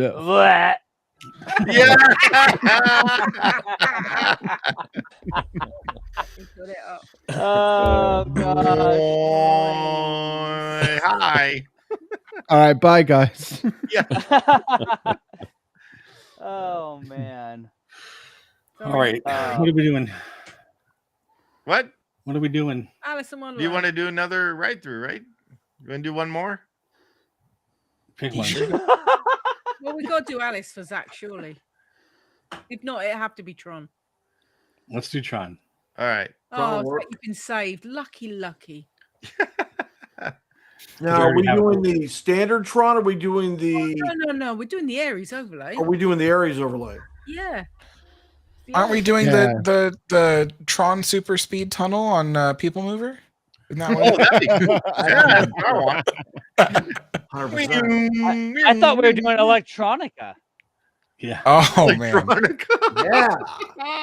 Oh, that brought some PTSD for me. Seeing all those drunk guests. Oh my God. I miss Flynn's arcade. That's one thing I miss about it. Yeah. Oh. Flynn's arcade. Yeah. Oh, look, we even had a red background. Look at that. Wow. Wow. All troned up. I might have my sign red. This is brought to Do you remember, Lou, when we walked on and off it 4 times? Right. The Halloween party. Just looks so cool. It very much does, yes. And no. It very much does. Why is this not there we go. There's your OnlyFans page, Rip. There you go. Whoa. I thought it would be like Thunder. Never mind. OnlyFans. What was it again? Thunder Flush or what? Thunderclap Fountain. Thunderclap Fountain. Thunder Flush. That's a new one. Thunder Flush. That's when it gets stuck, and then you get a Thunder Flush. Oh man. There's just something about Tron at night which is just incredibly cool. Even if you're not a fan of the movies and you don't really get it, it just looks so sexy. It looks so epic. Pile. Yeah, sorry, Paul. And this Aries overlay was just so good. Yes. Yes. I love how the lights are like going back. Look, there's the music from the trivia, right? Whose video is this? I don't remember anymore. It says down the corner. I just can't see. Yeah. Thunderclap Fountain. There we go. Let me get hacked when we go red. So cool. It's not just lights. I think this is a video. Looks like you look like a lot of asses. Yeah. No, Lou and I rode it front and back, didn't we? We had once in the middle.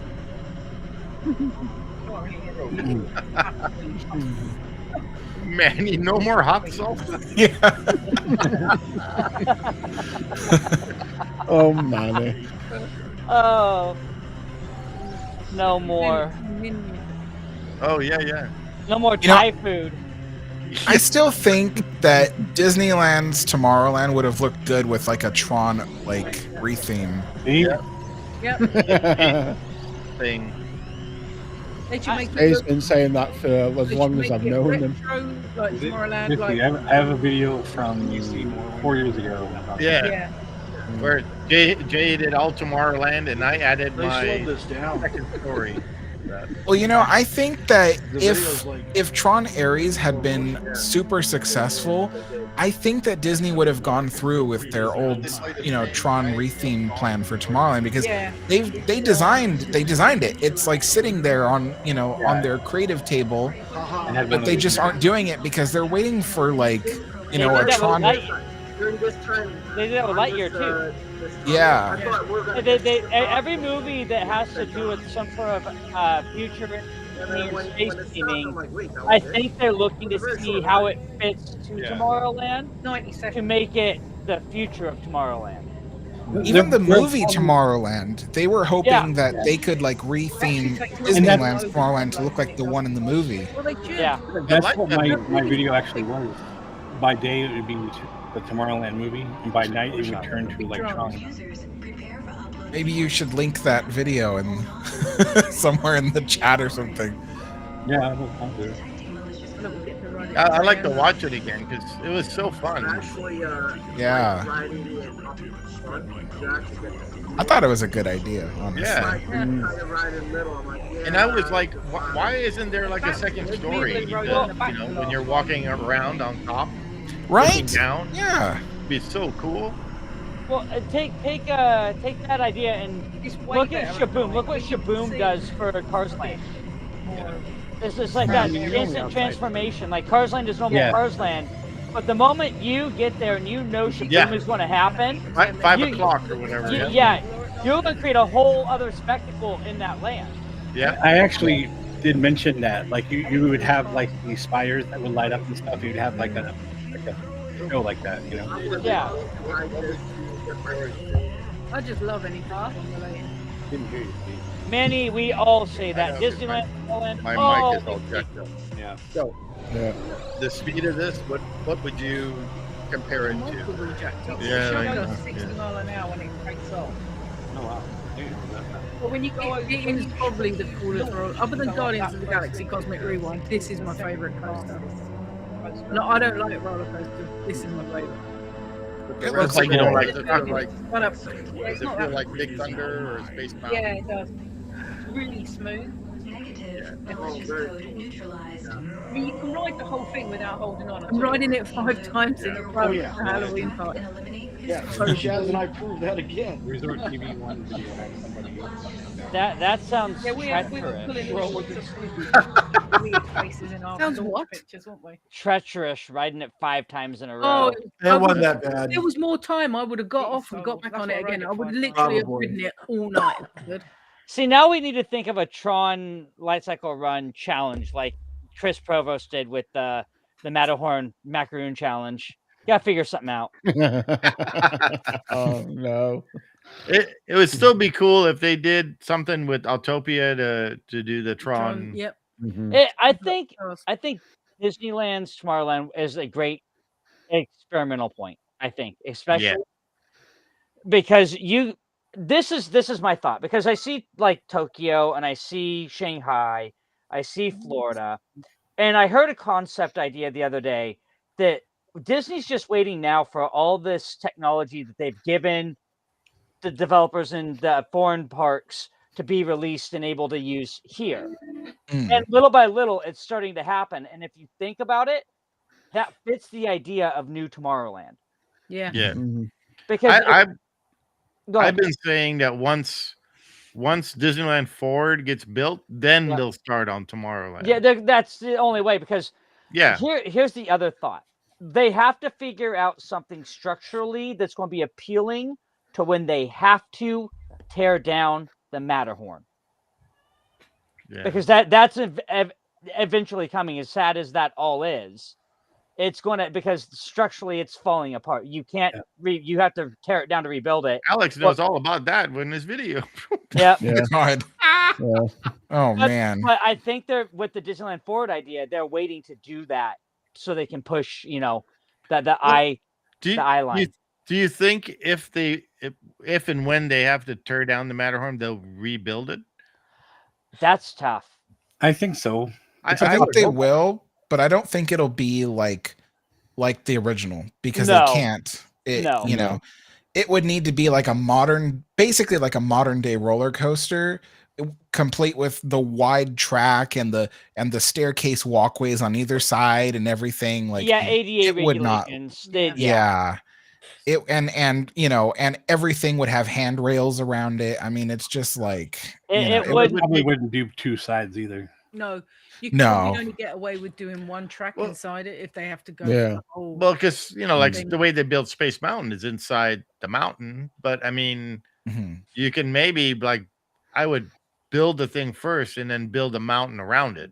This is why it would never work, and this is the concept idea, because I heard Bob Gurr tell this story. Walt came to him and said, "I need a roller coaster built.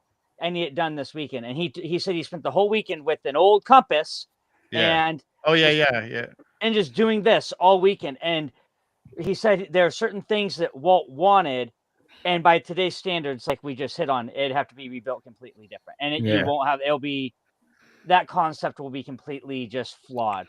You'll have the mountain, but you won't have the same track. Yeah. Yeah. I imagine if it did come back, it'd probably resemble like Disneyland Space Mountain, the same type of ride vehicle. Yeah. And lots of space. No tight caves, lots of space. So I imagine that's what it would look like. But I think also, even just to fit one track, they'd also probably have to make the mountain bigger at the base to even fit the ride. Yeah. So yeah, it would not be pretty. But I know, I agree with James that it's gonna have to be knocked down and rebuilt. Yeah. Because but yeah, I do think that they would if they knocked down Matterhorn, I think they would build a new one. Yeah, I hope so. Here's the thought. It's a park icon, isn't it? Such an iconic. So that's the thing. When driving down, when I was a little kid, and you drive down the 5 freeway, the first thing you see there is that Matterhorn sticking out. That's Disneyland. It's like right there, Yeah. Well, and they also have the Matterhorn cam. They have a camera outside the park that looks directly at the Matterhorn. Mattercam Matt. Yeah. Yeah. Right, the Howard Johnson's feed. Yeah. Right. Yeah. And it's like that's such an icon. The idea, I think, behind it would be, I think they could push it out, but I also think it would become one of those arguments that, hey, now we can bring back the Skyway buckets because it's structurally sound. Oh God, don't you Don't tempt our tummies with the taste of nuts and honey, please. Louis, pass Lewis a tissue. He may soil himself if you talk about the Skyway bucket. All right. That was one thing I remember as a little kid going in 1989 for the very first time that I got to ride. And then when I showed back up in 96, they were fucking gone. Yep. And I was mad. If that comes back, they won't be the same either. No, they won't. But the idea, I think, is we want. I think there'll be more like the Skyliner that's over at Disney World. Like it'll be that same kind of design bucket. So the thing is, they do still have the counterweight at Tomorrowland Station now. Yep, they have not disinstalled it because, like Robbie was telling us on LTP, that the counterweight weighs Robbie Van Vrol in the neighborhood of 24,000 pound, right? Or 12 ton. Anyway, it would take Herculean engineering to take that counterweight out of the station and put it on the ground. That being said, the counterweight's still in place, so you could, in theory, rebuild a VR 101 model cable ropeway from Tomorrowland Station to Fantasyland Station, minus the Matterhorn, and you just have like Holiday Hill 2, if you will, with the large center tower. Okay. Yeah, but where would you for put the minimal other station? cost? Like Robbie did the estimate, it would cost today like $12 million. Oh dang. to do a The total only thing, reinstall. the only thing, if they were to rebuild it the same way, Tomorrowland to Fantasyland, you're going to see into Galaxy's Edge. Oh, exactly. As you don't should. want- The sightlines is definitely something that would give both Imagineers and Disney executives a pause about that, because Yeah. now they're more obsessed with sightlines than ever because they're all Yep. about immersive worlds. And Yeah. so I have my doubts that they would bring back the Skyway for that I know they reason. won't. No. But I did hear there is a YouTuber and she's a civil engineer, Mhm. and she had this theory She's that Yeah. what? Go. She had this theory that that the return of the people mover was something that is inevitable. So, I mean, Indubitably. yeah, she didn't go too far into it, but basically she said like everything is there, people really want it, Yeah. and and something about the fact that Disney has the patents for the technology, and if they don't use the patents, eventually they will, they'll lose them. Yeah. So yeah, she tends to think that it's inevitable that the people mover will come back. Well, that's the one thing. If you ask anybody what defunct ride could you bring back or would you want brought back at Disneyland, pretty much People everybody mover. says the Yeah. People move. Yeah. 100%. No, she says Disneyland. Just want to put that out real quick. Yep, Yeah. yep. Like Yes, and Manny, Walt- that is Walt it's a Disney great World, memory. whole new story. Yep. Yep. Off the 5 freeway, you always seeing Nobody that. says bring back the rocket rods, do they? No. No. Let's bring back the Mike Fink keelboats, please. Yes, actually, I was about ready to say Thing, that. Please. I can do this all night, please. Yes, no, don't start. The mouse It's flip. like Mike me- Fink was my next one. Bring back the Mike Fink's keel boats, please. I just linked it down there. It's the Mouselets. That's her channel. Right, the Mouselets. Yeah. They have their Now- Facebook channel. Very Now, cool. now here's a fun theory. If we're talking theories, I think the iteration of our Skyway is going to come when the Disneyland Forward project takes over Garden Walk. I honestly think it's going to run from the front gate to where Garden Walk is. Like, there's going to be a pickup spot because there's going to be parking there. It's going to run all the way down to the Big A, down to the Anaheim like You're Anaheim. talking about the Swift City project. Yeah. You've covered that on the show. Yeah, that's going to be. I think that is going to be our overall Skyway because it's going Yeah, to be. yeah, exactly. It's going to be in It's coordinates actually with better than Anaheim. Skyway because there are a Yeah. ton of And Yeah. they're hoping to do that because of also the Olympics coming. Yeah. Yeah. So. Yeah. I wish that monorails weren't so restrictive, because I'd love to see an expanded Disneyland monorail. That'd be like amazing. even a branch line that goes to down to where Toy Story lot is, comes up through the new parking structure they're going to build, and then like the ticket and transportation center at Magic Kingdom. yeah. Yeah. But it's just monorails are such an impossibility in today's world because of how expensive they are and all that sort of stuff, and everybody's against them for some reason. Yeah, I don't understand why they work so well and it's easy to install. But Tokyo did it. Yeah. Yeah. Did it well. Yeah, exactly. But Yeah. over here, yeah, bitch. I'm a little better now. Yeah. I'm still hungry though. He's got the munchies. He's been into Ross's brownies. Yeah. Steve, you've been in my brownies. I want them back. But like everybody was saying, I mean, it definitely, if they could integrate that type of kinetic energy into the greater DLRA footprint, almost like the hub and spoke technology they were talking about with the notional Epcot City in Florida, that would be like fantastic. Like instead of doing the Swift City Skyway from like the Honda Center and like the pond and Angel Stadium to the parks, you run a monorail. Yeah. Yeah. Oh, yeah. From there to a station at the park proper, right? Yeah. And from there, from the parking structures, you'd run people movers. again to that same hub, right? Yeah. Mhm. And then for your short line distance, you'd be running the Swift City Skyway. Yeah, that's And phenomenal. that would be like fantastic. But like Alex is saying, this would cost like the national debt to do this. Yeah, I mean, it's funny because so you guys probably heard about the California high-speed rail coming down to Anaheim. And Disney wanted to bank off of that because they were like, they presented the idea of building a monorail that goes directly from the Arctic station in Anaheim and then goes straight to Disneyland Resort. And Anaheim was fine with it, but the people of Anaheim were not fine with that. And so but I was like, dude, that would have been a perfect idea. What I don't understand about that is it's gonna make the city money. Yeah. Yeah. Exactly. So Yeah. why? Because it would have had a station like further on for Angel Stadium, and then it would have had another station somewhere between Angel Stadium and I think one near Garden Walk or something like that. Yeah. Well, and then I But, remember as a kid when they were planning when they they're gonna build by the Queen Mary and everything when Disney owned all that. That they were planning on building something. Oh, the Disney monorail. Monorail, right? They're going to put a monorail from downtown to the Port Disney Exactly. park. Yep.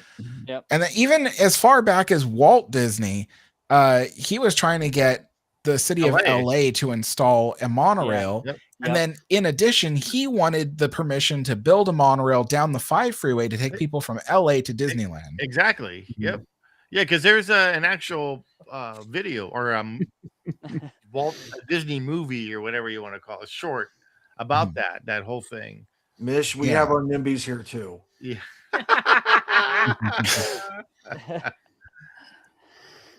I honestly think that the whole idea of overtaking Garden Walk, what's going to end up happening, because I've been seeing so many of the renderings like everybody else has.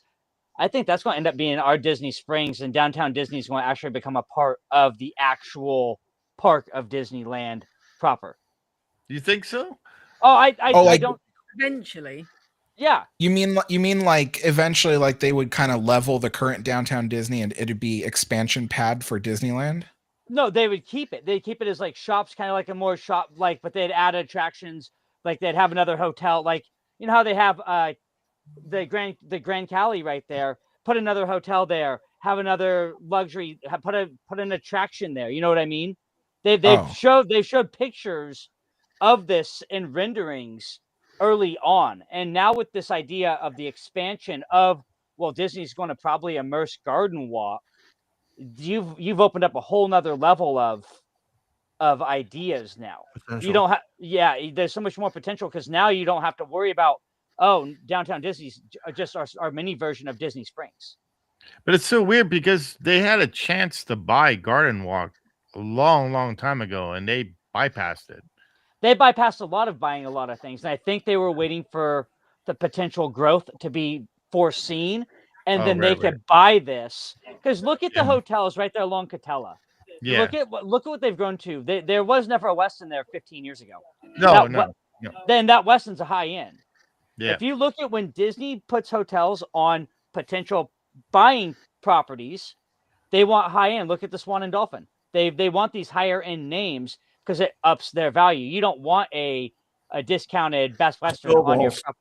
Yeah, you don't want to be balls in. Hey, No. I love the Snowballs. Don't get me wrong. That's a great little off-property hotel. Or that little candy cane places. Oh, Candy Cane's wonderful. I'd stay there, but again, Eden Rock, what? right. but the idea is you want these higher end value names. So now I can buy up this property. I now have a hotel right next to it, and now we have this value that Anaheim can no longer deny. Where before there's this plausible deniability that, we buy up all these little spaces. Disney's just buying it to buy a third gate, a fourth gate. Well, K-Lot's been closed for 10 years now. That's their third gate.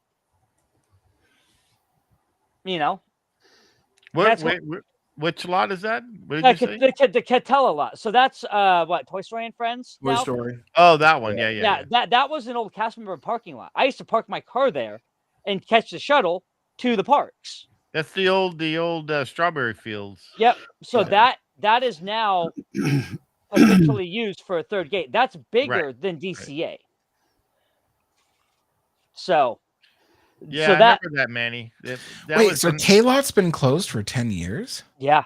Yep. Over. Because I went back in 20. So I left the parks in 2012. I took my daughters when they were, my stepdaughters, they were 7 and 10 or 8 and 10. And we went down there and I asked one of my friends who was still working at the park about K-Lot. And they're like, oh no, K-Lot closed like 2 years ago. Like in 2013, 2014, it closed. Oh, wow. Yeah. I had no idea. Manny said he used to park there too. Yeah. I used to park there. Yeah. And do you remember the little cafe and indoor area they had? You catch your shuttle in the morning or in the afternoon. Well, the funny thing was that was abandoned when I was there. Yeah. So when I first got there, that place was still technically running, and as I was getting ready to leave, it shut down. So K-Lot is now available. That makes sense because when I got my first car, it wasn't until a couple of years after I started working at Disney. I don't know where this one is now. It's on Catella Avenue, just north. Like it's attached to a Toy Story lot. Hang on, I'm bringing out the map because I want to see. So, all right, so you know where like the La Quinta Inn is and the Garden Walk, that parking lot directly across the street. That is Catella lot. Yeah, it was a Castleman parking lot for a long time. I gotta share my screen. Yeah, on screen. I've unlocked a whole idea, a whole topic here, without even meaning to. Sorry, guys. No, I like it. To get a map up. Yeah. All right, so this is the lot right here. This, right? Yep. This little shack. Yep. Yeah. There's a little shack in that empty parking lot right there. Yeah. If that's that shack that I'm talking about, there's that. Oh, I walked past that. Yeah. So there's this empty shack right here as you come, and then because you come in this way. And and there's a shack right here on that far corner. That's that's that shack I was talking about, and then this is all parking lot that they can utilize for. I just consider that part of the Toy Story lot. Yeah, that's all. That can all be used. Yeah, because this is all cast member. Yeah, right? That was all cast member. You see that pool on the left hand side on the corner of the parking lot? Yeah, right. I used to park right on the other side of that wall.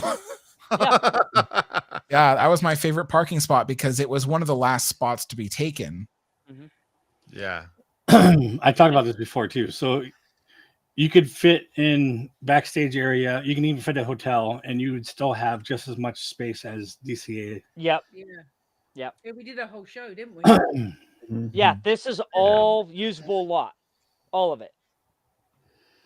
Wow. And that's a big lot too. And now with the idea of being able to run a transit system through Garden Walk, which is this.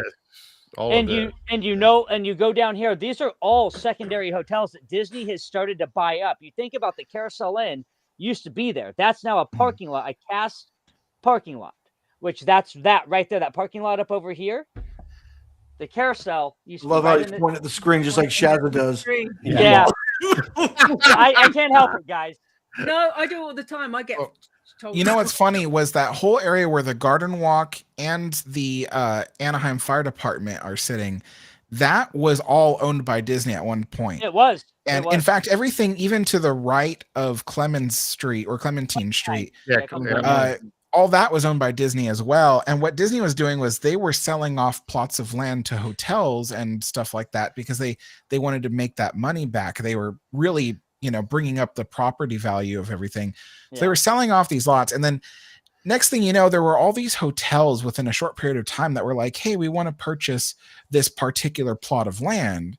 And they basically pulled a Walt Disney from Walt Disney World. And they bought up all this land in this big rectangular lot. And Disney was like, cool, great. We sold all this land. We made all this money. And then next thing you know, they started constructing the Garden Walk. And Disney was like, wait, whoa, what are you doing? Yeah. And it turned out that, they were completely swindled. They didn't realize they were going to build the Garden Walk there. Yeah. And it was going to rival Downtown Disney, although it failed. But it did. It really did. Yeah. But I was there 2 years ago. It was pretty sad. Yeah, it is. But it's funny because Disney hasn't bought the whole thing back because it cost so much money and it would cost them a lot of money to demolish, and they don't even have a good use for that land yet. So, but they're buying it back slowly. Yeah, this is where they building that giant parking structure. Yeah, so and that's the old Carousel Inn lot. That's the old Carousel Inn and all that.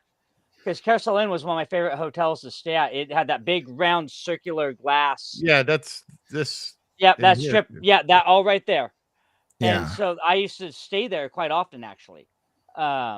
It was perfect, for a young Marine coming up and trying to, save some money first and foremost. But they were also really friendly to me because they figured out that I deployed, I'd come back, I'd spend a lot of money there. And when I went down there, I was sad because they took it away. But then I found out Disney bought it, and then I started listening to Mark Bricky and listening to his thought process. I'm like, oh, there's a much bigger picture in play here. Yeah. Yeah, and that building in the middle between the two parking lots, it's like a federal building. Yeah. Yeah. And what nobody's been talking about yet is whether or not Disney bought that building. What they've been talking about is the replacement of the Pumbaa lot with the structure, and then that upper lot will be the new transportation center. But nobody's talked about if Disney purchased that federal building. This is like an immigration thing or something like that from the last time I saw. But did they take you there?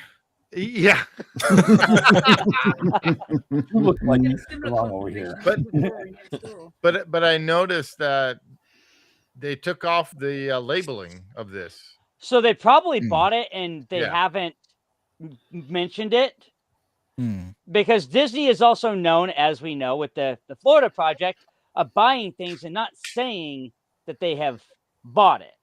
Yeah. And this is one of those things that I could see becoming costuming or a corporate building of some sort for cast members to park there, because that will continue to be a cast parking lot as well. I could already see that. So I see this it's a being big building too. So. I see it being pivotal in the Disneyland Forward project, because all of that right there leads to the idea of being able to buy these hotels and buy Garden Walk and turning this potentially to a Disney, rivaling Disney World again, like it used to. Because for years, as we all know, and I don't know how many of you have talked about this, but I've talked with this with my Josh, that for years Disneyland rivaled Disney World for just certain aspects of it, and over the last 20 years, it has lost that luster, and Disney World has taken over the complete spotlight. And I don't remember the miniature golf course. Oh, that was. I had a friend that worked there. That was a long time ago. Long time ago. Where is that? That's where Mickey and Friends is now. Yeah. Oh, really? Mm-hmm. Yeah. And just north of that's the campground. Yes. Oh yeah. Yep. I remember that. I remember this being a campground was over here somewhere. Yeah, that's like Magic Land RV and Camp or something, or something like that. Yeah, they not cast member parking lot. Yeah. Yeah. Yep. No. Yeah, because you have the ball lot. I think that's a new ball lot. Old ball lot is over by the old corporate building. Yeah. The old ball lot is. Right here. I heard it. Well, I think it's further to the left, just north of Mickey and Friends. Yeah, just north. Because that lot was also a cast member lot for quite a while, and now it's mostly abandoned. Yeah. That building with the green roof on it is the Disney Central Bakery. Yeah. So they do all the baked goods for Disneyland Resort. I remember you talking. That's this building, isn't it, or something? Yeah, and that building is both a blessing and a curse, because the blessing is that they were able to produce a lot more high quality items because all of their best talent was under one roof. But the curse of it is that now you don't get goods that are baked in the park, specially for the guests. Like, I don't know if you remember, but Blue Ribbon Bakery on Main Street used to make their own cinnamon rolls. They did. And they were delicious. Now you just get these corporate tiny cinnamon rolls that come out of that building. Hill's Brother Coffee House used to make the coffee cakes in the coffee house. Yes. Now they made a consolidated bakery. That was like Westwood Ho used to be a fudge shop, and they used to make the fresh fudge there daily. Right. Mm-hmm. Yeah. All the baked goods around the park used to be baked in the park, and now they're baked under that same building. And so now it doesn't taste as good anymore. It's just the quality is not as good, but it's more it comes out faster and more consistent because of that building. So it's a blessing and a curse for Disneyland It's Resort. like the Little Red Wagon. They don't make their own corn dogs anymore. Oh, do they not? No. Oh, So wow. all the Little Red Wagon and Corn Dog Castle share the same central cooking, and they're made at Corn Dog Castle and sent over to Disneyland. Oh my God! They used to deep fry their own corn dogs there. Yep. So what it is they're partially already made, and then they throw them in the fryer again. Oh my they're God! They're like par baked. Yeah, par cooked. Oh, yuck. That's gross. So See, that's how you notice- get oily corn dogs. If you remember back in the day that the quality was so much better. Now you go buy one now, you can taste the quality difference, and they're better at Corn Dog Castle than they are. I've heard people say this is like State Fair, Walmart that they're corn better. dog. Yeah. Actually, I like the corn dogs in Downtown Disney. And yes, you are a Southwood Ho. Oh yeah. That place is good. That one. Oh, that one. Oh man. Yeah, I know. It's the one near the monorail. Yep. Don't get me going on the monorail. I wish we still had the monorail bar. Here. This guy right here. Yep. That one right in there. That's a good one. That's Blue so ribbon wonderful. corn dog. Oh wow. Yeah. Yeah, they're good. That ain't it. Well, that's Disneyland Drive. Oops. No, Go come on back. now. Sorry. See, we have so much room to play with a new Space Mountain. I would love to see a new Space Mountain. And I always talk about this, but people are like, "Oh, I love Disneyland corn dogs." And I'm like, they used to make them fresh at not corn dogs. I'm sorry, churros. People say, I love Disneyland churros, and the thing is, they used to make them fresh at every churro cart. They have the dough coming out of the extractor, and it would go immediately into the deep fryer. And it was fresh and yummy and delicious. And the current churros are pre-frozen, and they're just not the same. They're not. Better than Disney. They are not. World ones, though. Yeah, that's it. That's the corn dog. Dude, that cart. And you get it like they've got some they have a good deep fried sausage too. We got the Kardashian dog over here. There we go. I don't think they have the dill flavored popcorn over at Flo's anymore. That was something that didn't last very long. Yeah, because that's gross. We stopped talking about food. I'm hungry. I know, I'm getting hungry too. Somebody's got the munchies. I'm breaking into the nutter butter. Sorry. Yeah, you're right, Michelle. The Disney World churros absolutely suck. Yeah. You know what I found my the churros? The churro gears over at Maurice's Treats, right there by the castle at Disneyland. Oh. No, it's the garlic pretzel, bro. Oh, those garlic knots. Are so my good. God. Oh yeah. That is the best. Oh yeah. All right, so good. I'm going to continue to make y'all hungry. My favorite breakfast item at Disneyland, the breakfast burrito at Tomorrowland Terrace. Oh, really? Really? Yes. I never had that. Or the breakfast shawarma over at over in Avengers. TCA. Yeah. I like the breakfast. The wraps, the Bronto wraps. Ronto wrap. So, Bronto wraps. Yeah. Or the breakfast chimney. The pretzel, cheesy garlic pretzel bread. They actually make a breakfast one of those. Yeah, that one's good too. Oh yeah. Yeah, So it's really good. Jason, Steve, I don't know if you remember, but I have a curse if I try to eat sausage. There's always a bone in my sausage. Yep. And so I remember when Cars Land opened and I went to Ronto Roasters with Steve and Jason, and then you guys were gonna get Ronto wraps and stuff, or the breakfast one, I think, or what one of them. It came with a sausage. Yeah, I can't remember. Yeah, it had sausage in it though. Yeah, and I'm like, I don't know if I should order it. And you guys are like, why? I'm like, because I'm probably gonna find a bone in it. And you're like, what? That's not, But I got one anyway because I'm like, whatever. So I'm eating it, and sure enough, I found a bone in mine, and I put it right there on the table in front of you guys. And you're like, I don't believe it. I've never had every single time. Every time. It's So either that or if Alex finds something that he really likes. Yeah, disappears off the menu. It completely disappeared. I can't tell you. Everything with cabbage. Yeah, I was about to say. If you guys get cabbage. if you guys remember a period of time between like 2010 and 2020 where it seemed almost like every restaurant in Disneyland at some point sold pancakes and then didn't. Yes. That's because I Yes. kept going to those restaurants and trying to get pancakes, and then they take it off the menu and put it somewhere else. And so, I hate when they do that. Like, hey, Alex is coming. Let's take it off. Yeah. That was like I me. So swear Golden- that's what they did. Oh, Golden And then- Horseshoe. Don't get me going with that menu.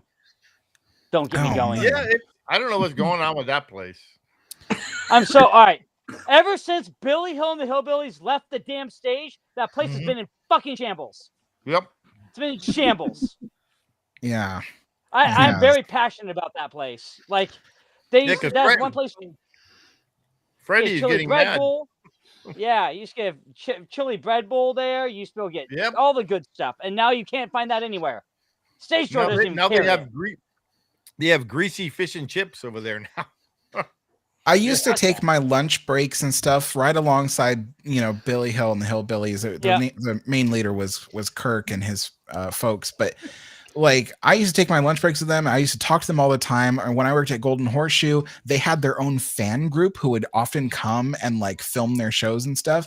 And their fans would come with gifts and be like, "Can you hand this to Billy Hill?" And and I do that, and so I got to know those guys really well, especially Farley the Fiddler from Frontierland. Yeah, Farley. I got to know him quite well. Yeah.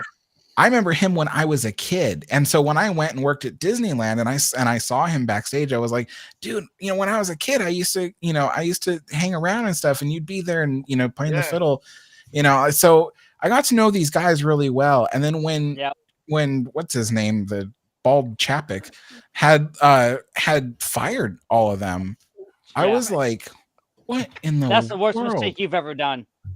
It I was remember horrible. working there. So funny story, kind of like everybody who went to Disneyland, they became a fixture in their lives. So my dad, this is why Golden Horseshoe is so special. My dad does this place he had to go. These guys, every couple of years we go as a family. And my dad would sit in Walt's booth, and they'd always ask at some point in the show, "Where's everybody from?" And my dad, 5 straight days we were at the park, would go to the same show. And by the third day, like, "Oh, we see our friends from Eureka are here again." So it got to the point where we would get there and we'd show up the first day. This would be like the 3rd or 4th trip that we had gone. And we sat down, and without even hesitating, my dad didn't say a word. Kurt looked at my dad and he goes, "Oh, I see our friends from Eureka are back again. Good to see you all." And then when I worked there, I told Kurt that story, and he's like, "I remember your family." I'm like, how do you remember? I haven't even seen you in 10 or 15 years. How do you remember that? Yeah. Like that's like really touching. And for those guys to get fired, because they remembered everybody.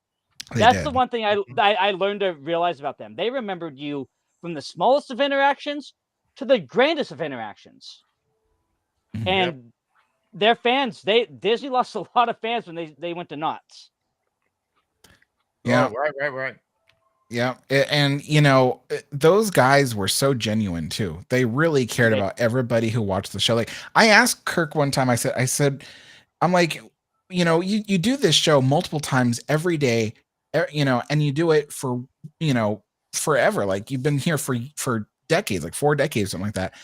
I said, does it just get tiring? And he's like, no.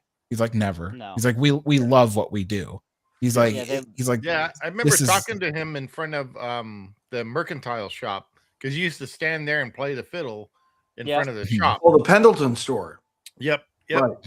And yeah, so I remember talking with him, and it was just so much fun just to interact with him and talk about music and stuff like that.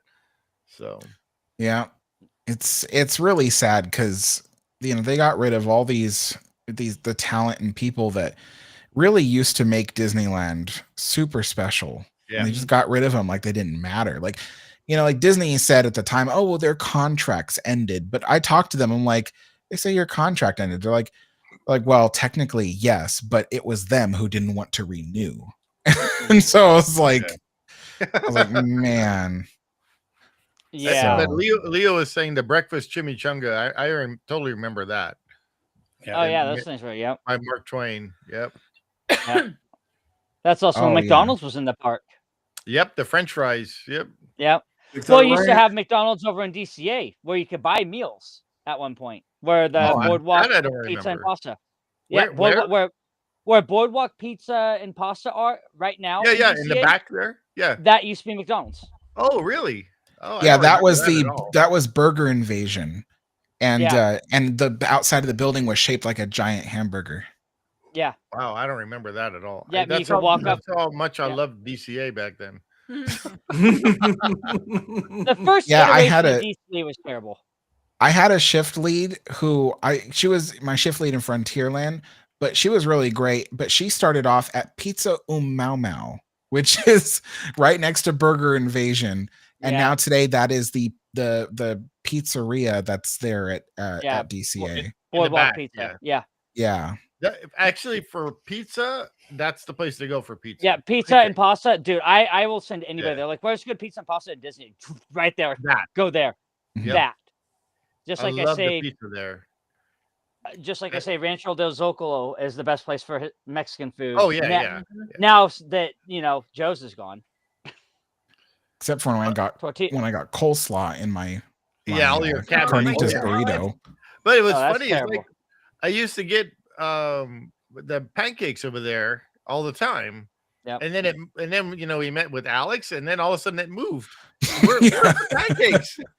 Poor Alex. It went to Red Rose Tavern, and we were there. We eat pancakes over there, and all of a sudden that was gone. And then Edelweiss Snacks over by Matterhorn.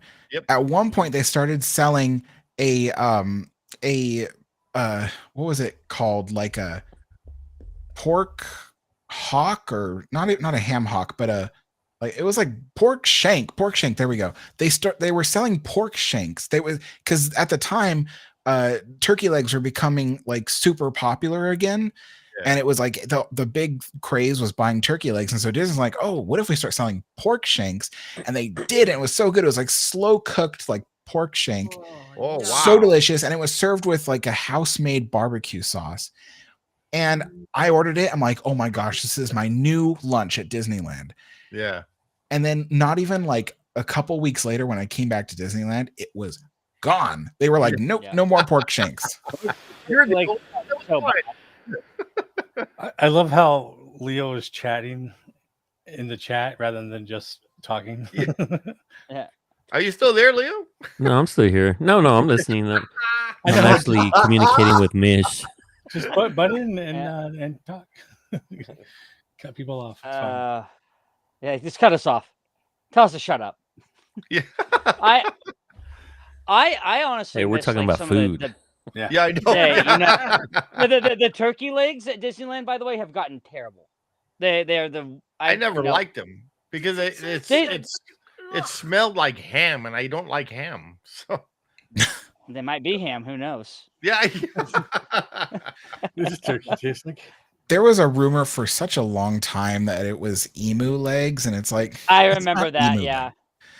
It's ridiculous. An emu leg would be much bigger. People like don't the realize size of my head. They have Bronto burgers and stuff too. Gosh, do that. Like that big steak from like Flintstones that gets put on the side of the car. Side of the car. Or the ribs. Alex, here's a question for you. Do you remember the in between Mansion and Splash, the one back there on that side, the in between for cast members? Do you remember going in there and having like Walt's chili? And now I've heard that they don't have Walt's chili on the menu back there anymore. Between Mansion and Splash? It's back. It's on that side. It's on the further side. It's on that side of the park because you had the in between it by Plaza, and then you had the you're talking about the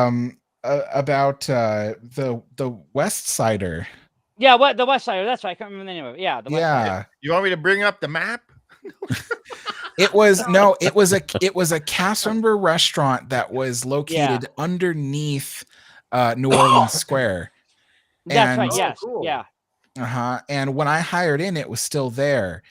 And it was pretty good. And then what they ended up doing was they ended up completely tearing it out, and they turned it into a massive dishwashing station. And yeah, so I ended up eventually working at that dishwashing station. It was huge. Yeah. But then they built a new one that was outside. It was in a 2-story building, not too far away from Pirates. And then that became the new West Sider Grill. And that served food that made everyone sick. I remember the West Sider Grill. The diner had just got torn out, and I had hired in when it was the grill, and the grill was actually really good. It was, yeah. When it first opened, it was so good. I used to go in there and get Walt's chili, and they had this grilled cheese sandwich I used to throw bacon and pickles on. Oh my god, it's the best. As you talk about a grilled cheese sandwich, that's the best grilled cheese sandwich I ever had in my life. You know, people did talk about that grilled cheese sandwich. They were like, it was really good. They also had a few other. I can't remember. I had like a usual, like something I usually get off the menu, and I don't remember what it was. But yeah, that place was really good when it opened. Yeah. But then like eventually, you know what it was? Okay, so you wouldn't believe this. So those cast member restaurants were operated by Disney for a while. And then they decided to like get a third party company to do it. And that was what was it called? It was Magic Johnson's company. It was yeah, I remember that. It was something magic. I can't remember. Magic. No, but it was Magic Johnson's company.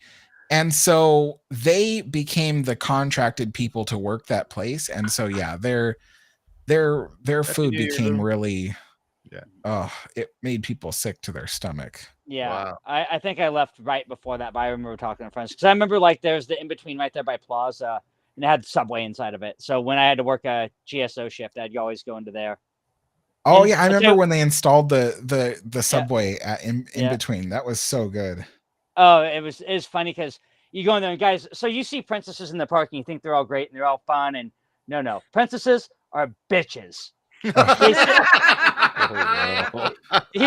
like, yep, yeah, I know. They sit in cliques. They're cliquey. They think they're better than everybody. You go to approach them, say hi. Oh, they are the mean girls.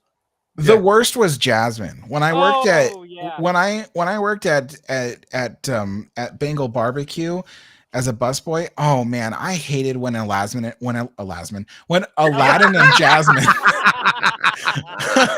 when I hated when they would come by, because in character they're supposed to be mischievous. Well, you know what that means? What they do is they'd come by and I'd be cleaning up tables and throwing out trash, and it's Bengal Barbecue's busy. People want their tables and people would leave trash behind.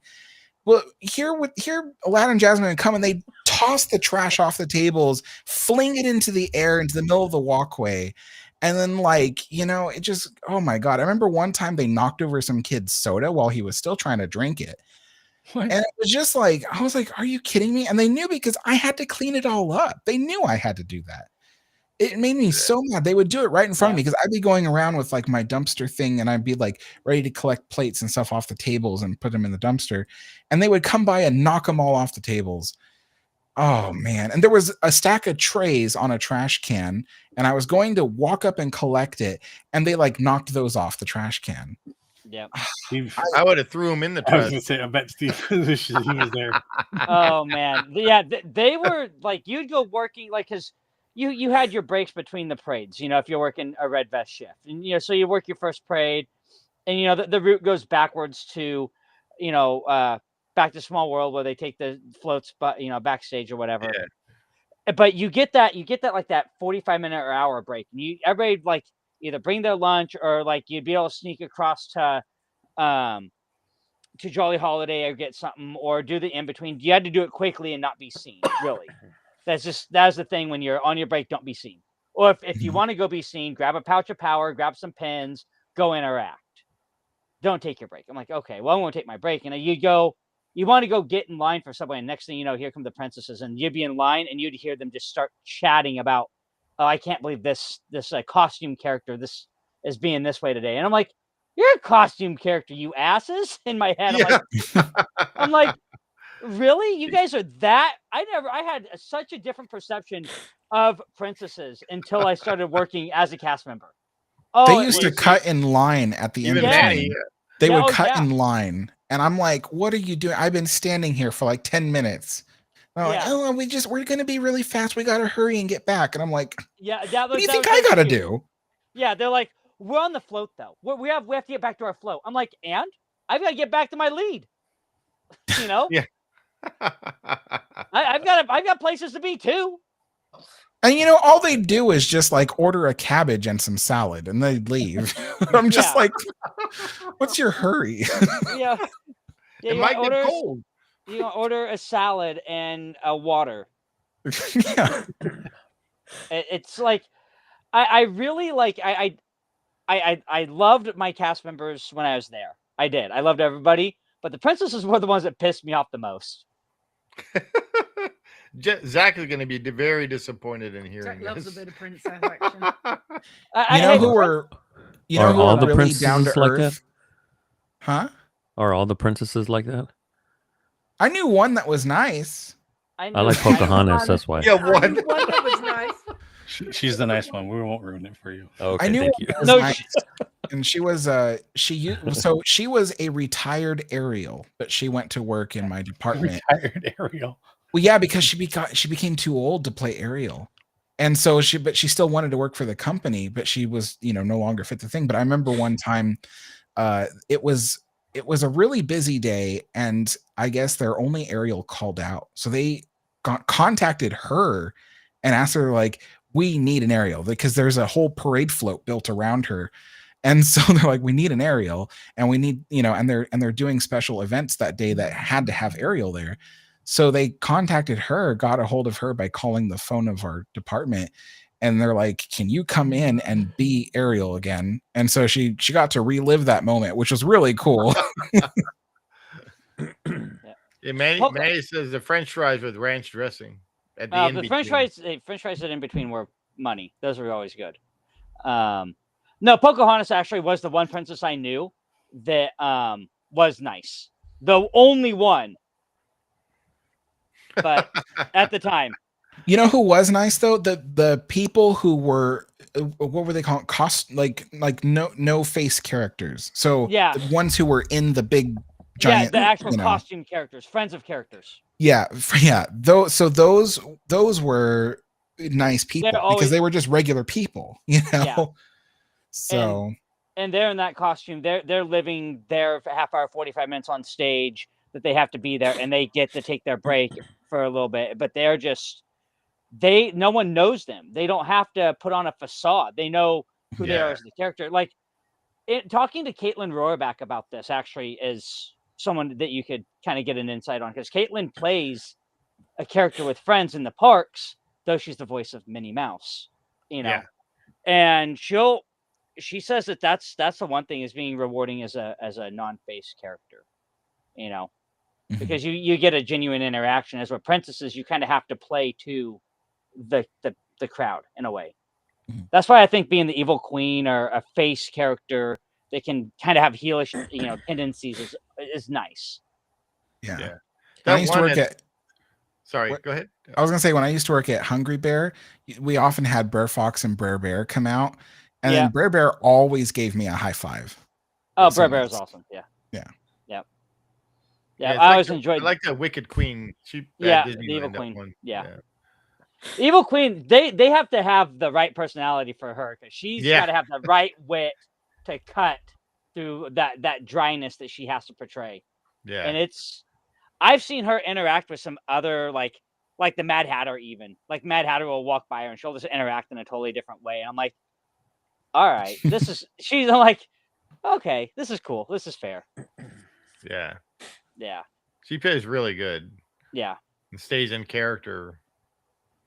I will say, for the most part, the majority of the face characters are pretty good to who they're supposed to be, but backstage they're just not who they are. Yeah.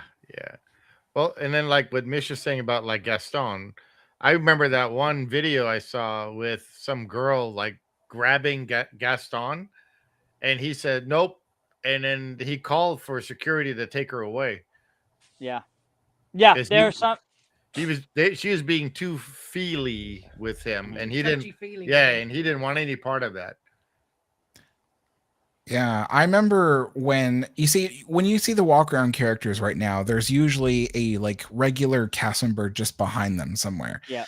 But there was a time when they didn't have that. It was just the Yeah. characters by themselves. Yep. And I remember when they had to stop doing that because there was one particular year, I want to say it was 2012, that there was just particularly a lot of accidents and incidents that were happening, Yeah. accusations about certain characters, and then there were people harassing video of other Pluto. characters. Yeah, That the video video of Pluto Pluto video. chasing that kid. Yeah. Yeah. The kid pushed Pluto off the curb and he broke his arm. And, I walked him backstage because I was right there. And that was just like wild. And I think that, not too long afterwards, they stopped making it so the characters are by themselves. Yeah, because it was a lot of like. Just saw that free with for all. Gaston. Yeah.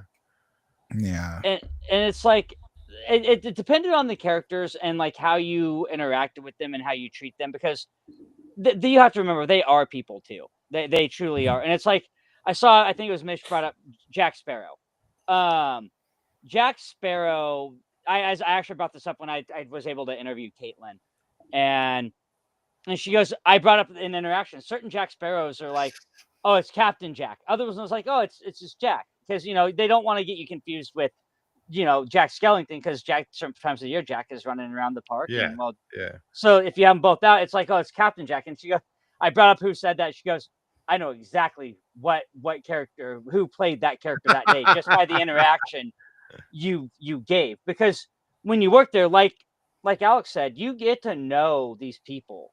And you get to understand some of their mannerisms. You get to understand what person is behind that character that day. And when you're able to do that, it makes that environment easier. And I think adding the extra layer of protection, it allows those mannerisms of those characters to come forward more. Yeah. Mm-hmm. And Leo thinks Peter Pan's annoying. I mean, and Manny says the princesses walking in the park could not stand the parade counterpart. They could not. They could not. Yeah. That is 100% true. Yeah. The ones that are in the park, they were very. It's where the characters in the park that walk the park are very subjugated to what the actual parade characters do. That's a whole different time frame, a whole totally different time at being at the park. It's just a matter of when they do it. And the thing is, you'll never have two characters out at the same time. So if the parade's going on, you won't see any princesses in the park. The only character you might see in Toontown would be Mickey Mouse and Minnie Mouse with other Mickeys on Main Street. Other than that, you won't see any other characters on stage at all. So what did Miss say? Said, one time I met Jack Sparrow and was like drooling, but I behaved. And I said, thank you so much for meeting us. He looked at my chest and and goes, the pleasure was all mine. That sounds like something Jack Sparrow would say. Yeah, the ones at Disney World are awesome. There's a particular one that recognizes Sam because she's got a Jack Sparrow tattoo. And we've met him, I don't know, 3 or 4 times the last time we've been to Disney World. And he points at her now and he says, you! Yeah. And calls her over, which of course, she's like, ooh, yeah. because she's got a bit of a That's pain. funny. Yeah. Oh, man. Now, I think the sweetest of the princesses now is Tiana, if we're being completely honest. If you meet Tiana down in the bayou, down in the store that they created specifically for her, man, she is just, that's the most quintessential princess right now, with just the accent, the way she's being played. It's to me, that is the best princess experience. Because I met her on the Mark Twain. Yeah, oh yeah, on the Twain. Yeah, and that was really fun.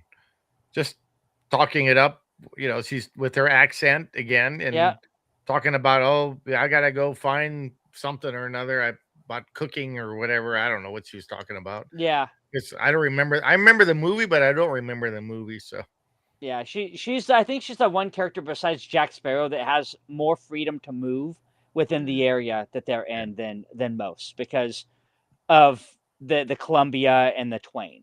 When you have characters that are tied to movies that are really culturally significant to eras and certain parts of Americana or lexicons of our lives, then it's really easy to give them the variants to walk around. Because it'd be really weird to see Phineas, Ezra, and Gus walking around outside the mansion.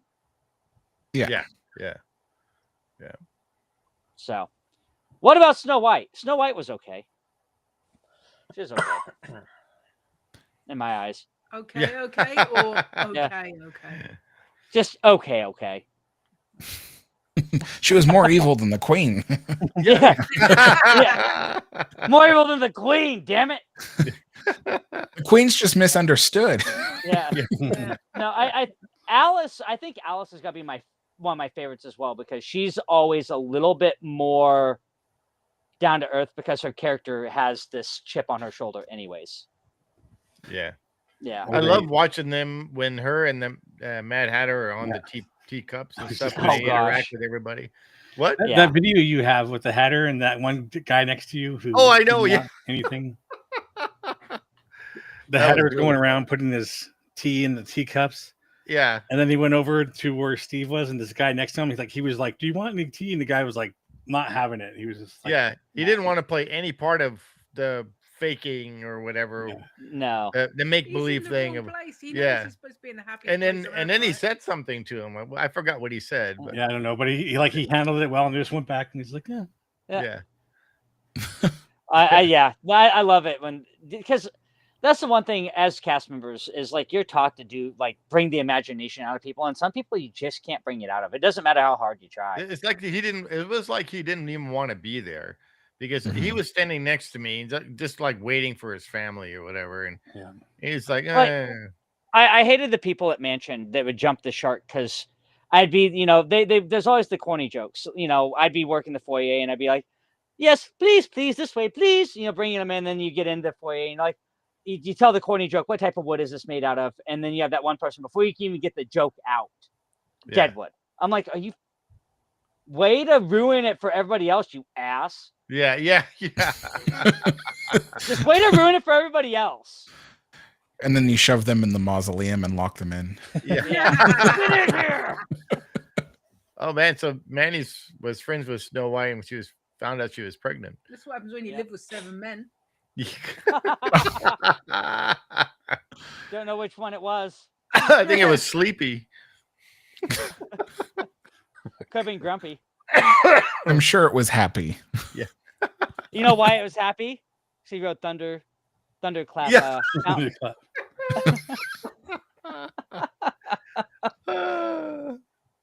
Oh, Doc. He was a closet freak.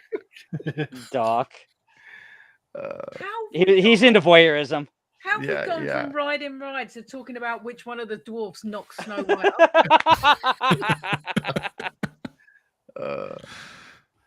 I think it's getting late. That's why. Anything can happen at Disney. Yeah. Jeez. It's the magic. What happens at Disney stays at Disney. Yeah. I'm going to pray to Walt against your sins tonight. Walt's probably sitting on the bench. I'm still amazed how Leo keeps his eyes open and has a straight face this whole time. I love it. I haven't blinked at all. No. You know what? I bet you Walt's sitting on that park bench outside the apartment right now smoking. These guys are fucking insane. I need to light another one.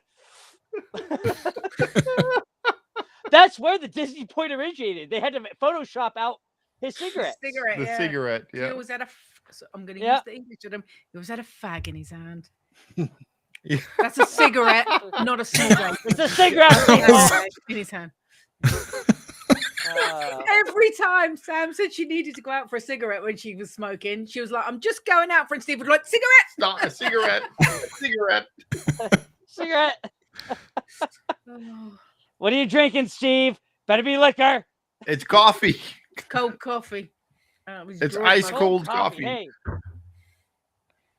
Oh man. Yeah, Manny. Yep. Manny, thank you. This was a lot of fun. Man. I'm glad to have been a part of these streams in some capacity tonight. Yeah, no. Yeah, this was fun. Fun having you on. Yeah. And Alex and Leo. Yeah, it's great. It's fun when you get to meet people from the community that you don't really get to interact with on different levels. You know, Yeah, and that's I think Well, it's and the most rewarding thing going into this new no, year. go ahead. is- Yeah, I was just gonna I say, say- I just sit Yeah. here and just listen to both of you guys talk about. That's your- what I've been doing. It's like, all right, Yeah, I go know, I ahead. love it. Well, I get getting former cast members together, and correct me if I'm wrong, Alex. It's like getting together for a reunion without even knowing that you worked at the park at those different times. Because though you may not have crossed paths, the times transcend depending on the era. And the last era that, and I don't know if you can contest this, I think the era that him and I were there, which was before the change, like he was there before the change, I was there as the change happened. The 3 years or 4 years up to and after the change is the golden Manny. era of Happy New Disney. Year. Is Disney cast members, like that's the golden era for Disney cast members, because at that point the contract disputes had just ended. Like cast members were no longer able to negotiate their own contracts at that point, and so we had to find a new way of the way Walt would have wanted us to do it, and we all kind of band together like a family. And I think that's what the idea of that era of cast member really encompasses, is that last era of the family idea of what Disney really meant. Am I wrong in that, Alex? No, you're right. I mean, when I hired in, there were still a lot of what we called old timers who once used to see Walt walking around the park. And the old timers would, teach us how to be the Disney way. And then after Cars Land opened, it just became a rush to, hire anyone off the street who could fill the position. And then fire anybody who was an old timer because it cost them too much money per hour and they were too old to do their job fast enough. Yep. And so it was this huge changeover from Disney to typical corporation. Yeah. And so, it was like the end of an era, honestly. Yeah. And we all, oh, sorry.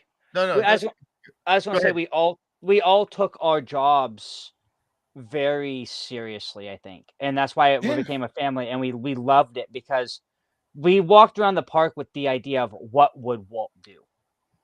Yeah, literally, we had Walt in our mind all the time, just going like, what's the right thing to do here, what's the way Walt would have wanted this done. And then it quickly became replaced by people who really didn't care who Walt was or anything about him. And it was just like, it was just a job to them. It was just a job. Exactly. Yeah. I mean, there's a lot of cast members today who love being cast members. They're very much part of what I would call there's a new type of Disney fan. In fact, Poseidon Entertainment made a video about it. It's the Disney fans that are really only about the consumerism aspect of it. Like they wouldn't be the kind of fans who love adventure through inner space. They're the kind of fans who are like, no, let's replace, this ride with this IP because we like the IP more.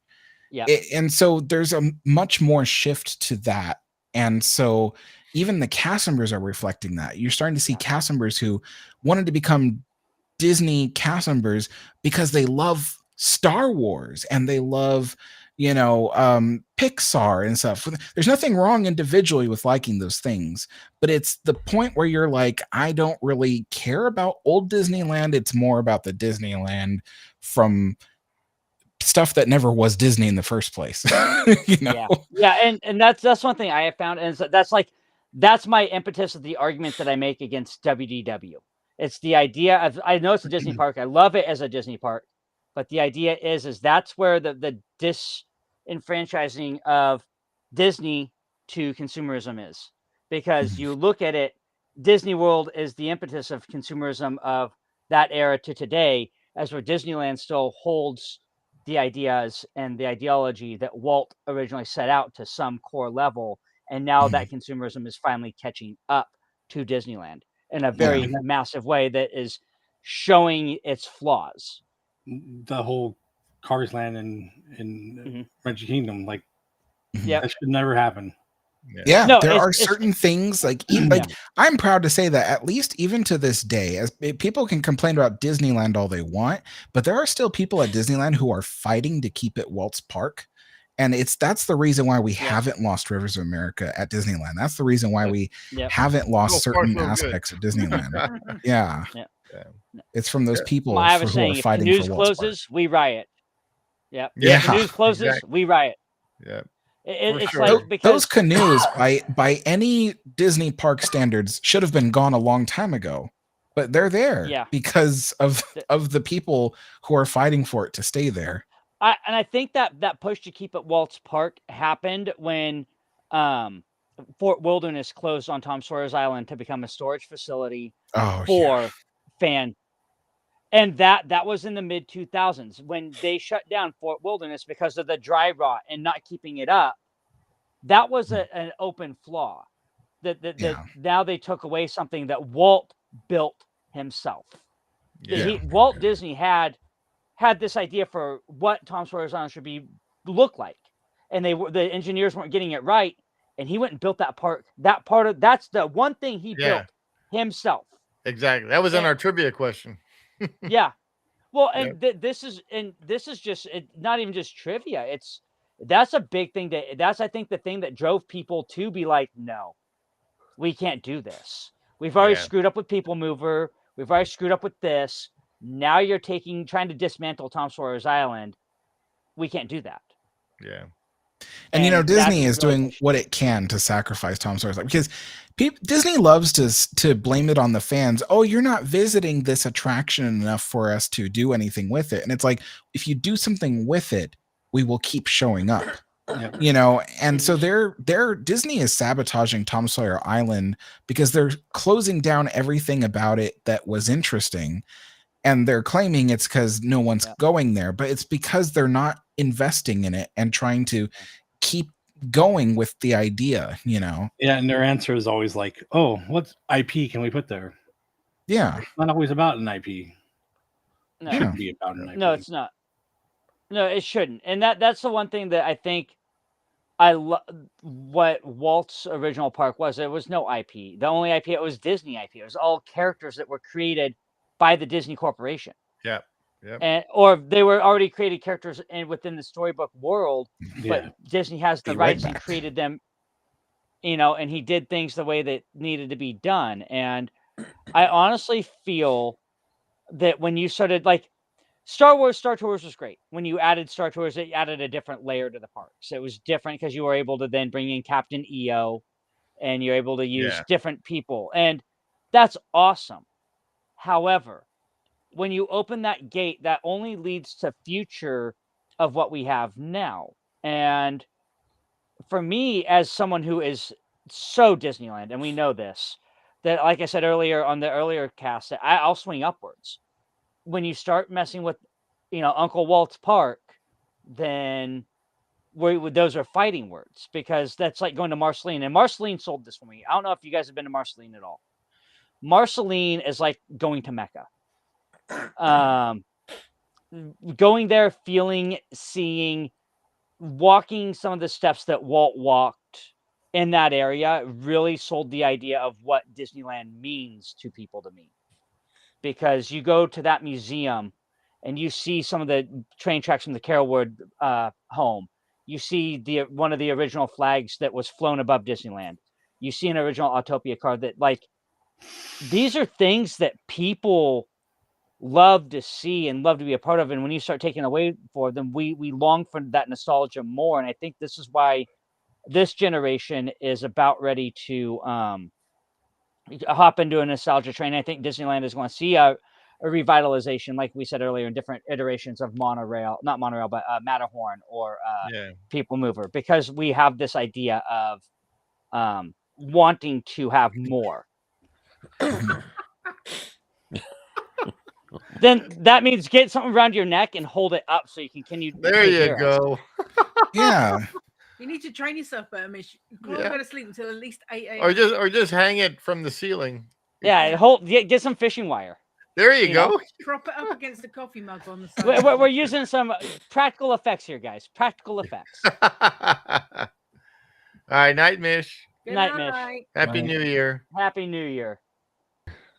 No, so I get on these soapboxes about Disneyland, but Alex is right. It's like when you start fighting for what we believe in as Disney people, Disney will listen to some degree if it's Disneyland, but when it comes to Disney World or the other parks, they don't give a shit. Nope. Yeah. Exactly. Because we fought, I heard so many voices cry out when they said, "Oh, we're putting Cars Land in the Rivers of America," and people are like, "What? Why? Why are we doing this? Haven't we learned from the People Mover in Disneyland? Haven't we learned from this?" And they're like, "Oh, we don't give a care. You have all this land in Florida." Muppet Vision down as well. That was sacrilege. Yeah, when they took it away from Disneyland, I was upset. And then they took it away from there. It's like, come on now. I just really hope that they put it in the theater that they've got that crappy. Oh, no, it's not crappy. It's actually really quite good. The Villains show at Hollywood Studios. They could easily put Muppet Vision or something similar to it. Here's the thought process. Do you think taking Muppet Vision down was forethought for a retheme to the new Muppet Show? Because the new Muppet Show comes out in 26. They literally binned it because they wanted to stick Monsters Inc. there. Okay. Fair enough. They've been looking for an excuse to get rid of it for a long time. Okay. But they didn't have anything that they could replace it with. Well, that's kind of like with me and Monsters Inc. in California. They've been trying to get rid of that for years. Mm-hmm. And now they found a reason to put something there. And they could have put Avatar somewhere else. Yep. Completely somewhere else. Well, I hope they take that Monsters Inc. and move it somewhere else. Like, I hope they give it to Paris or they'll give it to one of the Asian parks rather than just binning it. But they probably won't. I would hope. Why would they get rid of the Muppet Land when like they had that shop there that they never used? That shop shut before COVID. That shop was open all the time. Right. So you're not giving people a reason to go there. You're just like, oh well, we'll just close it down now. And the thing is, as soon as they announced that there was a slight inkling that Muppet Vision was going to go, it was packed. Yeah. Yep. Because people knew they were going to lose it. Yeah. Well, and that's like why I've noticed a drop off with like Soarin' even. People aren't a fan of Soarin' around the world as they were California. No. Right. And so let's just keep showing the other one that no one likes.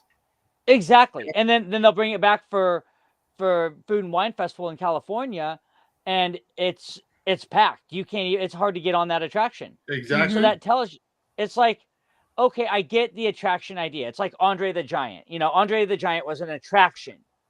But the idea is when you're clamoring for that attraction so much, why aren't you giving it to the people that want it so badly? Because it's going to make you more money at the end of the day. So we were talking about this too. Like, so they're going to have this new version across America, whatever. How long do you think that's going to be before they pull that away? And we're only going to be for the year. They'll do that for the year, I think. Yeah. But they show Soaring over California at Disney World at certain points. Like we saw it at Thanksgiving when we went like last year, and it was packed. And I've think that never queued to go on Soaring, and it's usually a walk on at Disney World. And I think that the appeal, and this is something that, and Alex, correct me if I'm wrong, because you're a Disneyland purist. It sounds like I am in many ways. It's like, yeah, but it's like if you parallel Disneyland and Disney World, anything that Disneyland had besides the original attractions like Fantasyland and stuff like that were replicas to that park, that was the draw to each individual park. Was Soarin' around the world was solely at Disney World, but California Adventure was solely at DCA. Mm-hmm. And it made the appeal to go to either park a lot more fun, because then you knew like, oh crap, I'm only going to be able to do this ride while I'm here. Now you go to Florida or California, you can ride the same iteration of the same ride, and there's no appeal to it. Yeah. It's like the appeal to your guys's Pirates, and our Pirates is very different, because you have an indoor queue as like an indoor sort of setup for yours, as whereas ours is, indoor outdoor sort of setup. You know what I mean? Same with your Small World. The setups are so different. And that's Small World at Disney World is just weird. Yeah. The queue is just nuts. But the idea is the different appeal, the different idea. And with that said, it's like when you start taking those appeals away, it's really hard, because the one thing with Tower of Terror that I realized from the difference in the parks is your guys' Tower of Terror ride system is very different than the one that was in California. And then now I bet with Guardians being there, Guardians is always full. Tower was always full, but I wonder what that did to Tower there, knowing that there's no longer a Tower in California with the Kia system, Yeah. And I'm not just a massive fan of the Tower of Terror, and Yeah. I don't do Tower of Terror, but the Disneyland Paris one is always rammed, always busy. Yeah. It's never under 45 minutes, even on a Is- quiet time. when you take parity away, it makes it harder to justify these things. In the park size, it's easy to justify taking something away. Well, we have it here, but you want to start taking it away, and then you'll have the same issue again. There's not enough parity in the parks, and then look where we're at. My biggest gripe is like when Disney's like, you know what, we need to add more attractions at Disneyland Resort, so let's go ahead and copy some kind of massive ride that we have at Walt Disney World or some other Disney park, and then copy it and put it in tiny old little Disneyland, where one ride takes up an area the size of New Orleans Square. Exactly. And I'm like, you don't have the land for such a huge ride. Like, you need to tone it down. Like, and if they had put, Magic Kingdom's Space Mountain in our Tomorrowland, we wouldn't have had a Tomorrowland. There's no way. They found a way to create a new Space Mountain specifically for Disneyland. They didn't do that with Galaxy's Edge. They were like, let's just take these rides that were designed for Walt Disney World, put them in Disneyland, and then, see what happens. And now now that land is, like, from what I hear, it's rarely busy, because I see a lot of... It's not busy. Yeah, I see a lot of people that go to that land and they're like, oh, it was a 10-minute to get on Rise of the Resistance, like... What's funny is, I was just saying that earlier, was I sometimes forget that there's Galaxy's Edge at Disneyland. Yeah. Because I'm so used to going to Disneyland for the lands that I know. Yeah. I forget that there's Galaxy's Edge there. And the thing about Galaxy's Edge, and that's another thing I don't like, is that Disneyland is a Magic Kingdom with magic realms, right? Each realm can have multiple different types of themed rides or IPs. But technically, Galaxy's Edge is the first land they've ever added to Disneyland that is specifically one IP. Yeah. And it's always got to be that. And, it's different with Toontown, because they were able to Mickeyfy it, so it wasn't so much Roger Rabbit as it was the Disney characters in general. But everything else in the park is like, you go to Tomorrowland and there's a plethora of futuristic themed rides, and you go to Fantasyland and there's storybook rides. You go to New Orleans Square and you got something completely different, like Haunted Mansion and Pirates of the Caribbean, but like Galaxy's Edge is like, it's gotta be just Star Wars, and that land isn't even doing too well. It's not even just that, though. They trap it in this time zone, time period. And everybody's like, well, where's Luke and where's Vader? And they're like, well, you can't see that because that's not in the same time. Exactly. Yeah. Yeah. Yeah. They chose the least popular time zone to put it in. Show the freaking characters. It's KK's problem. It's KK's fault. Yeah. Blame her. Well, actually, it's KK, and I hate to say it, one of my favorite Imagineers, Kim Irvine's fault. She's the head director of that project. And when you have what they're trying to do is they're trying to force feed us the new trilogy, which we didn't like. Right. That's what I'm saying. And had you given us something, say Jedi, you give us something Jedi-esque or something that you can encompass all of them. Give us, something from the prequels and the older trilogy that you can kind of wrap your head around. Okay, I can understand Vader being here. I can understand why Anakin might show up here, because they fall within that same idea. But when you place Batuu so far, so many years, so far ahead of actual what the canon was that we all grew up with, and you're force feeding the New Republic, and it doesn't make sense. It doesn't. But like, who knows what Bat-2 is? It could have been anything in any time period. It didn't have to be locked to anything. You could have given me Mos Eisley, and I would have been happy with Mos Eisley. Oh yeah, absolutely. Because everything happens in Mos Eisley. Doesn't matter the period.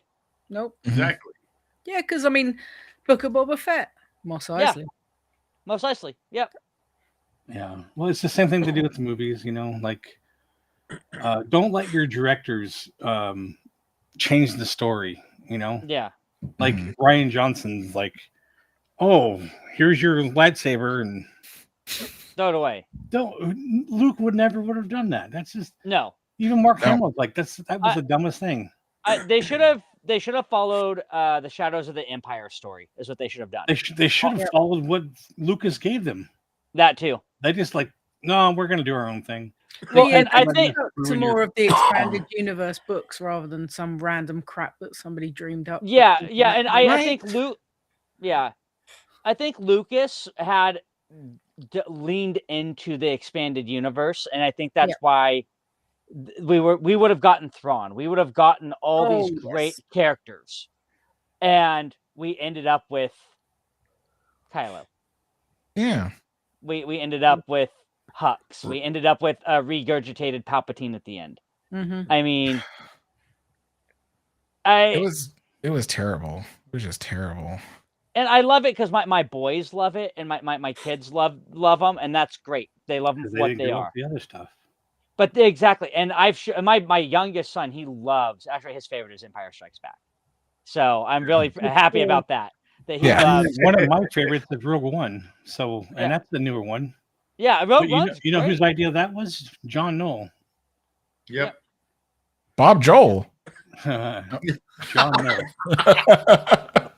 I thought you said Billy Joel. Like, yeah, let's go. We didn't start the fire. Yeah. No. But like John Knoll had to convince Kathleen Kennedy, and he took him a couple attempts to get her to okay this. No, 100%. Oh man. And that's the one thing I like. The Solo movie, I actually really liked the Solo movie. I liked it too, but it could have been a lot better. It could have been. But out of all of those newer movies, those two are the best two out of the bunch. Yeah. And that says a lot. And Aiden Aldrich, he could have played a better Solo, but he did great. It's funny because I avoided watching Solo for so long because I was like, I was afraid of it being terrible, but my dad made me watch it a couple weeks ago and I actually liked it. Yeah. Yeah. The story made perfect sense. And if it continued, we would have had Darth Maul come back. Yeah. And they had an idea for a second one, and they put the kibosh on it. I mean, it's like when you're doing stuff like that, I'm happy we did get Thrawn. I don't like him in the capacity we have him. No. But I'm happy we finally got Thrawn. But it would have been better in the movies. Like I said, following the expanded canon, giving Lucas back some of the reign to say, hey, let's finish the story the right way. Because we would have seen a dark side Luke. We would have seen this turn. And we would have seen it, the whole full circle of the prophecy being fulfilled the way it was in the actual books and the expanded universe. And we would have gotten some of these amazing characters that we never saw. Yep. I think the greatest character out of the new trilogy is Baba Frick. Yeah, exactly. Yeah. Bad baby. Yeah. Yeah. You know, I like him the best. Yeah, he's got to be my favorite. And it was really shocking to me being a Disney person, knowing like they owned all these different movie studios so they could release rated R movies, and then they leaned into Deadpool. 30 years, 40 years later. They had Touchstone Pictures for years to release these films. And now that they have the Marvel IP, they're like, oh, we're going to lean in and do it. But Ryan Reynolds also gave him no reason. Gave him, you're not getting this if you don't let me do it the way I want. So I think that's what it's going to take, getting what we want out of Disney. We have to bully them because Disney has been able to be the bully for years. Mm-hmm. And my thought process on it when it comes down to like pricing the parks. they would lower the prices if we bullied them like we did in the 70s and 80s and early 90s when we all stopped going because we couldn't afford it. They priced us out then. Yeah, this is never gonna. You got to bully the bully. Oh yeah, no, it's the consumerism, like Alex brought up earlier. That transition from traditionalism to consumerism won't allow that to happen. And that's the reason their movies keep failing, because they hit like some director who made some stupid movie and they're like, "Oh, we like you, so here's your Star Wars trilogy." That's not the way it works. And as long as that merch can still be slapped on backpacks, purses, and toys, people will still keep going to Disneyland for that stuff and spending their money, and then therefore allowing the prices to keep skyrocketing out of control. It's like a feedback, and that that's the whole reason why Disney cultivated that kind of fandom, is because they got tired of the people who would stop going to Disneyland whenever Disney did something wrong. So Disney was like, well, we'll just get rid of that fandom and create our own, Right. Which isn't the way Walt wanted it, which is crazy. No. It's actually kind of funny because I was talking about that YouTuber earlier who was a civil engineer. I forget her channel name. Mouselets? Yeah, Mouselets. And she was talking about I watched her video on the creation of Epcot or was it? No, it was the People Mover.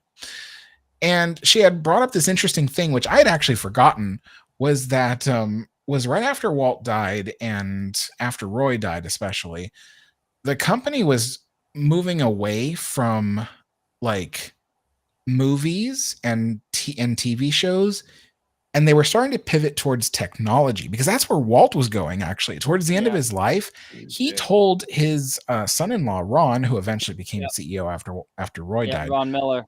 Yeah, he told his son-in-law Ron, he's like, I'll leave the studio in your hands, but I think the company is pivoting more towards, theme parks and our ability to design things for people's practical living. So the company was actually going to go towards creating public transit and civil engineering. And then they were also going to simultaneously do Disney parks, and they were going to move away from family screen entertainment. Yeah. And but it was Michael Eisner that brought it all back to the studio. It was him and Card Walker. Ron Miller, and the thing is so Ron Miller saw it was so hard to run the company the way Walt wanted. There was a lot of demand from Ron, on Ron, because he was living in Walt's shadow at that point. Yeah. And then he ceded to Card Walker, and then that's when the company almost got taken over. They had the hostile takeover almost. And then that's about the time we ended up with, Eisner shortly thereafter. Yeah. So we ended up with all of that. And then if you look at the Card Walker era, look at the movies that came out. There's more like live action and animation where you got Bed Knobs and Broomsticks. You got Pete's Dragon. You got all these different less practical Disney animation and going into like more feature film, which Disney had already done, done mercifully for years, but they're slowly drawing back the animation because that was their licensing to get into more of the civil engineering and we can pass all this animation off as old Disney. We can keep some of the studio symbolism with the live action aspect of it, but we can go forward with the civil engineering and transportation. And at that time, if you look at American history, what was going on? We hit a recession, we hit higher prices, we hit everything, and it wasn't feasible. And Disney became a blip on the map at that point, and they were failing as a company overall. Yep. So then you get into the Bronze Age of animation, which you get, the Tim Burtons and all these great composers and animators that came through Cal Arts. And then you get, right before the Renaissance era of Disney movies like Black Cauldron, and you get The Great Mouse Detective, and you get Rescuers, and you get all of these great films that would lead into what we know Disney today, which led directly into the consumer aspect of it all. Yep. It's almost like it was destined to be. No, exactly. And I hate to say it, people think this is a crazy take. I don't think the start of the Renaissance was Little Mermaid, to be perfectly honest with you. It was a movie the year prior. It was Oliver and Company. Look at the merchandising push that they did for Oliver and Company. It was everywhere. That was the first big merchandising push for a movie in probably 5 to 10 years. Mm-hmm. And if you look at that, Oliver and Company was everywhere, and then you created a new princess. So you get the start of, okay, Disney's back with this animated film because they leaned into Billy Joel and the heat that he brought from We Didn't Start the Fire and all this stuff previously, and you have a big name attached as your lead singing voice in a Disney movie, on top of Bette Midler, on top of Cheech Marin, on top of Joey Lawrence, on top, name after name, they piled in there. And it had Fox and the Hound had that same sort of steam. Fox and the Hound would have been the start of the Renaissance. Mm-hmm. Yeah. No, Sorry, no, some heady shit for y'all. Yeah, no, it is. It is. We'll be reviewing all of those movies again soon. Yeah. I'll be Jason. He's like, New Year. Not soon enough because we're taking our time on these ones now. Yeah. Yeah.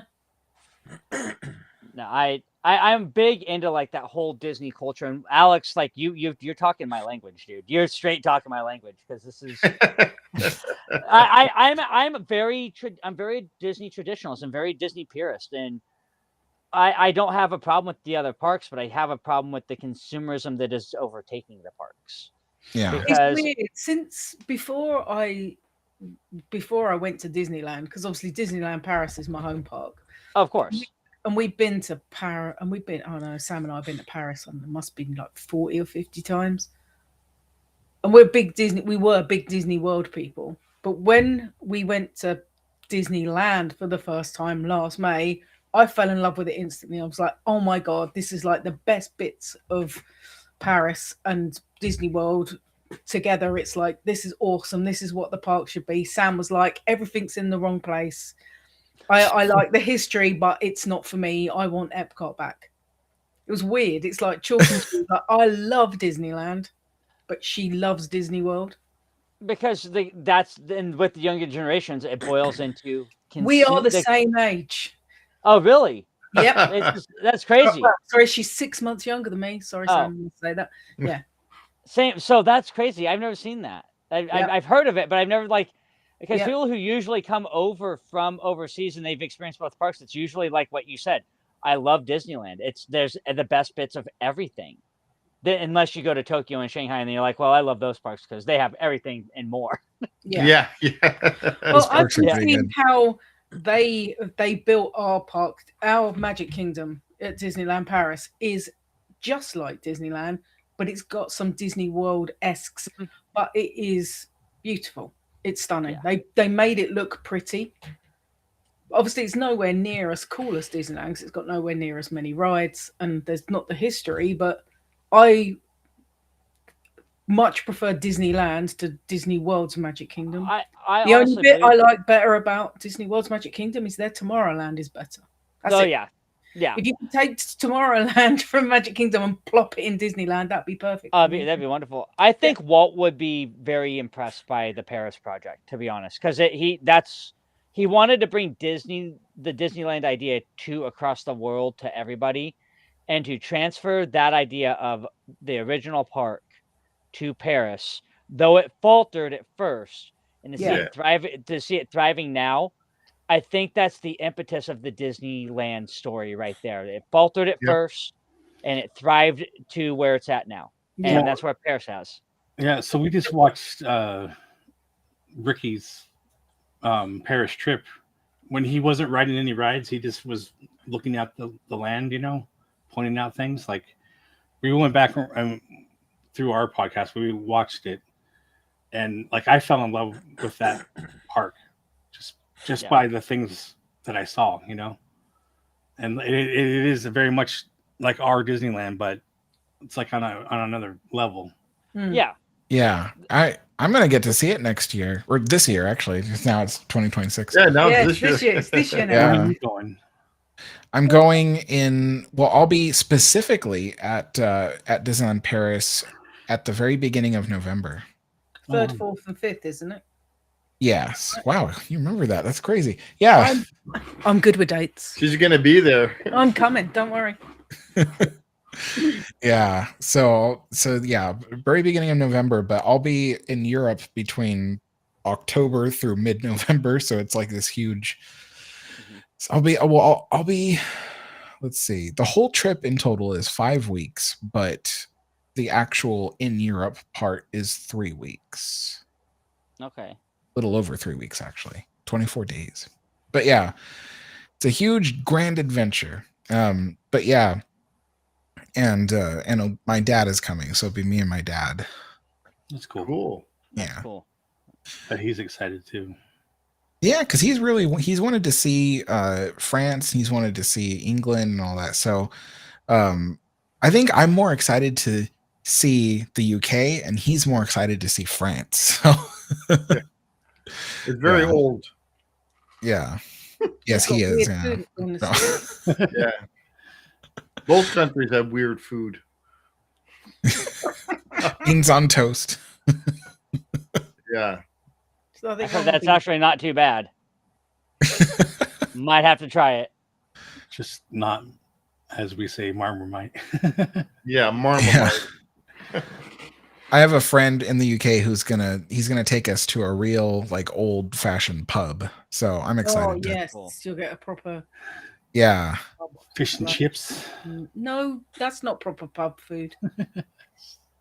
I want to get like beef Wellington, but maybe not from the pub. I don't know, anywhere that has good beef Wellington. A really good gastro pub, you'll be able to get good beef Wellington.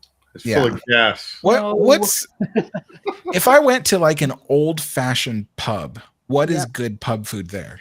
Shepherd's pie. Oh yeah, shepherd's pie. There we go. Okay. I'm Irish, so Oh, yeah. bangers and mash. There you go. He's You're Irish. about as Irish as my little toe. Don't give me that. Oh, I don't speak. No, I'm not Irish in the fact I speak brogue. No, but I'm very Irish in my heritage. That's okay. Not like Boston Irish. No, God no. God no. That's a whole different kettle of fish. No. My family came from Kerry. You did say wicked pisser or something earlier, so. Oh, wicked pisser! I did that just because I could. No, I was just kidding. I have Irish in my heritage. I'm a little bit English, but more Irish. I'm more German and Irish, yeah. So Welsh. Me too. And Finnish. Leo? Hello, Leo? I'm Leo, here. you Oh yeah. we got Latin Zach over here. Yeah, I'm not Irish. But I do like shepherd pie. So. Yeah. Shepherd's pie. Bangers and mash is another good one, Alex. Yeah. Oh yeah, definitely. Decent English sausages. Say nothing. No. I like that sounds really good. Yeah. Steve's like, that's Alex's favorite now. Yep. You only like Cabbage sausage and mash. if it's got a bone in it. Jeez. Oh. I'm not touching that. Oh man. Good. And that's what she said. Yep. I've still got it. Yeah, It's not here. I still got it. Oh man. I can only imagine if she was here all 3 streams, it would have been dangerous. Would have been it would have hell. been it would have been a devolving mess. Yep. We've actually been quite sensible on this one. Yeah, because I'm I'm asleep. I'm impressed you're still awake, to be Yeah, fair. I already closed my eyes a few times and woke up. He's so tired. He's spun around from passed out to awake. So he's back again. That's right, actually, Alex. Because 1 minute he was snoring, and the next minute he was having a conversation with me about what was on the TV, and then he was snoring again. Like in the space of 5 minutes. I don't remember. That was me after the second stream. I got off. I went and took a half-hour nap real fast, jumped up real fast. I'm like, oh, I gotta go light some fireworks off, and then jump back on. That was me. I took a quick nap before the second stream. Like, I gotta rest. I gotta take a Yeah. That's the only reason why Zach made it, because Yeah, he sometimes went to bed. Yeah. sometimes he doesn't even make it on a Friday. Yeah, he'll like If he's had a bad we're week like, oh, at he's school. asleep, Yeah. or he drinks something. Yeah. Well, I should be getting going because it's late here. Yeah, I think I know. Me we'll too. just call it a day. What is it? Call it a year. 2:30. Oh my God! How are we still 2:30, awake? Yeah. and it's Yeah, we've and gone 3 Leo- hours. And Leo's at what 5:30. Oh my God! It's 4:24. Yeah, and Oh, and 4:30, yeah. Goodness. the funny But- thing is, I jumped in like halfway through the stream, so I've been here for a full stream at this point. But we did make it to the Disney Alani. Yeah. Happy Oh, New that's Year. right. Yeah, you're We right. did. Oh, we did. Heyo. Wow. That's We crazy. celebrated 4 Hawaii. time zones. Wow. Yeah. I've never done That that was one. the last one. Thank goodness. Yeah, exactly. Oh, Yeah, don't be doing that, really? Alec. I can't. I've hit that point where I'm like, now I'm I tired. know, that's where I'm at. See, you made me do it. Oh God! All right. Well, Well, friends, yeah, I think that about does it. my princess wave. Yeah. There's people actually still watching. Tomorrow is the Rose Parade, so I'll do my princess wave. Today is Today. Today.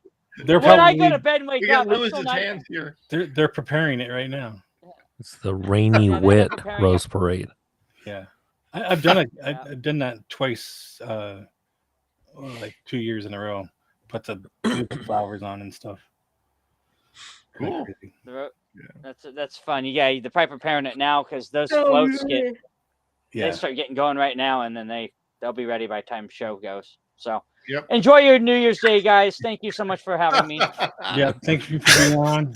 Yeah, James, Yeah. it was a lot of fun having you on. Yep. If You there's can come other back. people who Yeah. haven't You'll have to come subscribed, back on subscribe, again. share with friends Yeah. and family, like this. Comment Oh below, my God! all You that good can't stuff. even speak. Like, follow, subscribe, Friends friends, Yeah. and commitment. and family. Smash that like button. Yeah. Smash it All like that I'm good gonna stuff. smash my face. Yeah, yeah. Leo, thanks for staying still the whole Yeah. time. Yeah. You're We need to get welcome. him. Hey. A You're prisoner. welcome. Happy New Year to everybody. Yeah. Yeah. Yeah. All right. Happy New Year. Leo. We'll see everybody later. Happy New Year, guys. Take care. See you Bye, later. everybody. Bye. Oh, there's no Zachs. I know, bloody.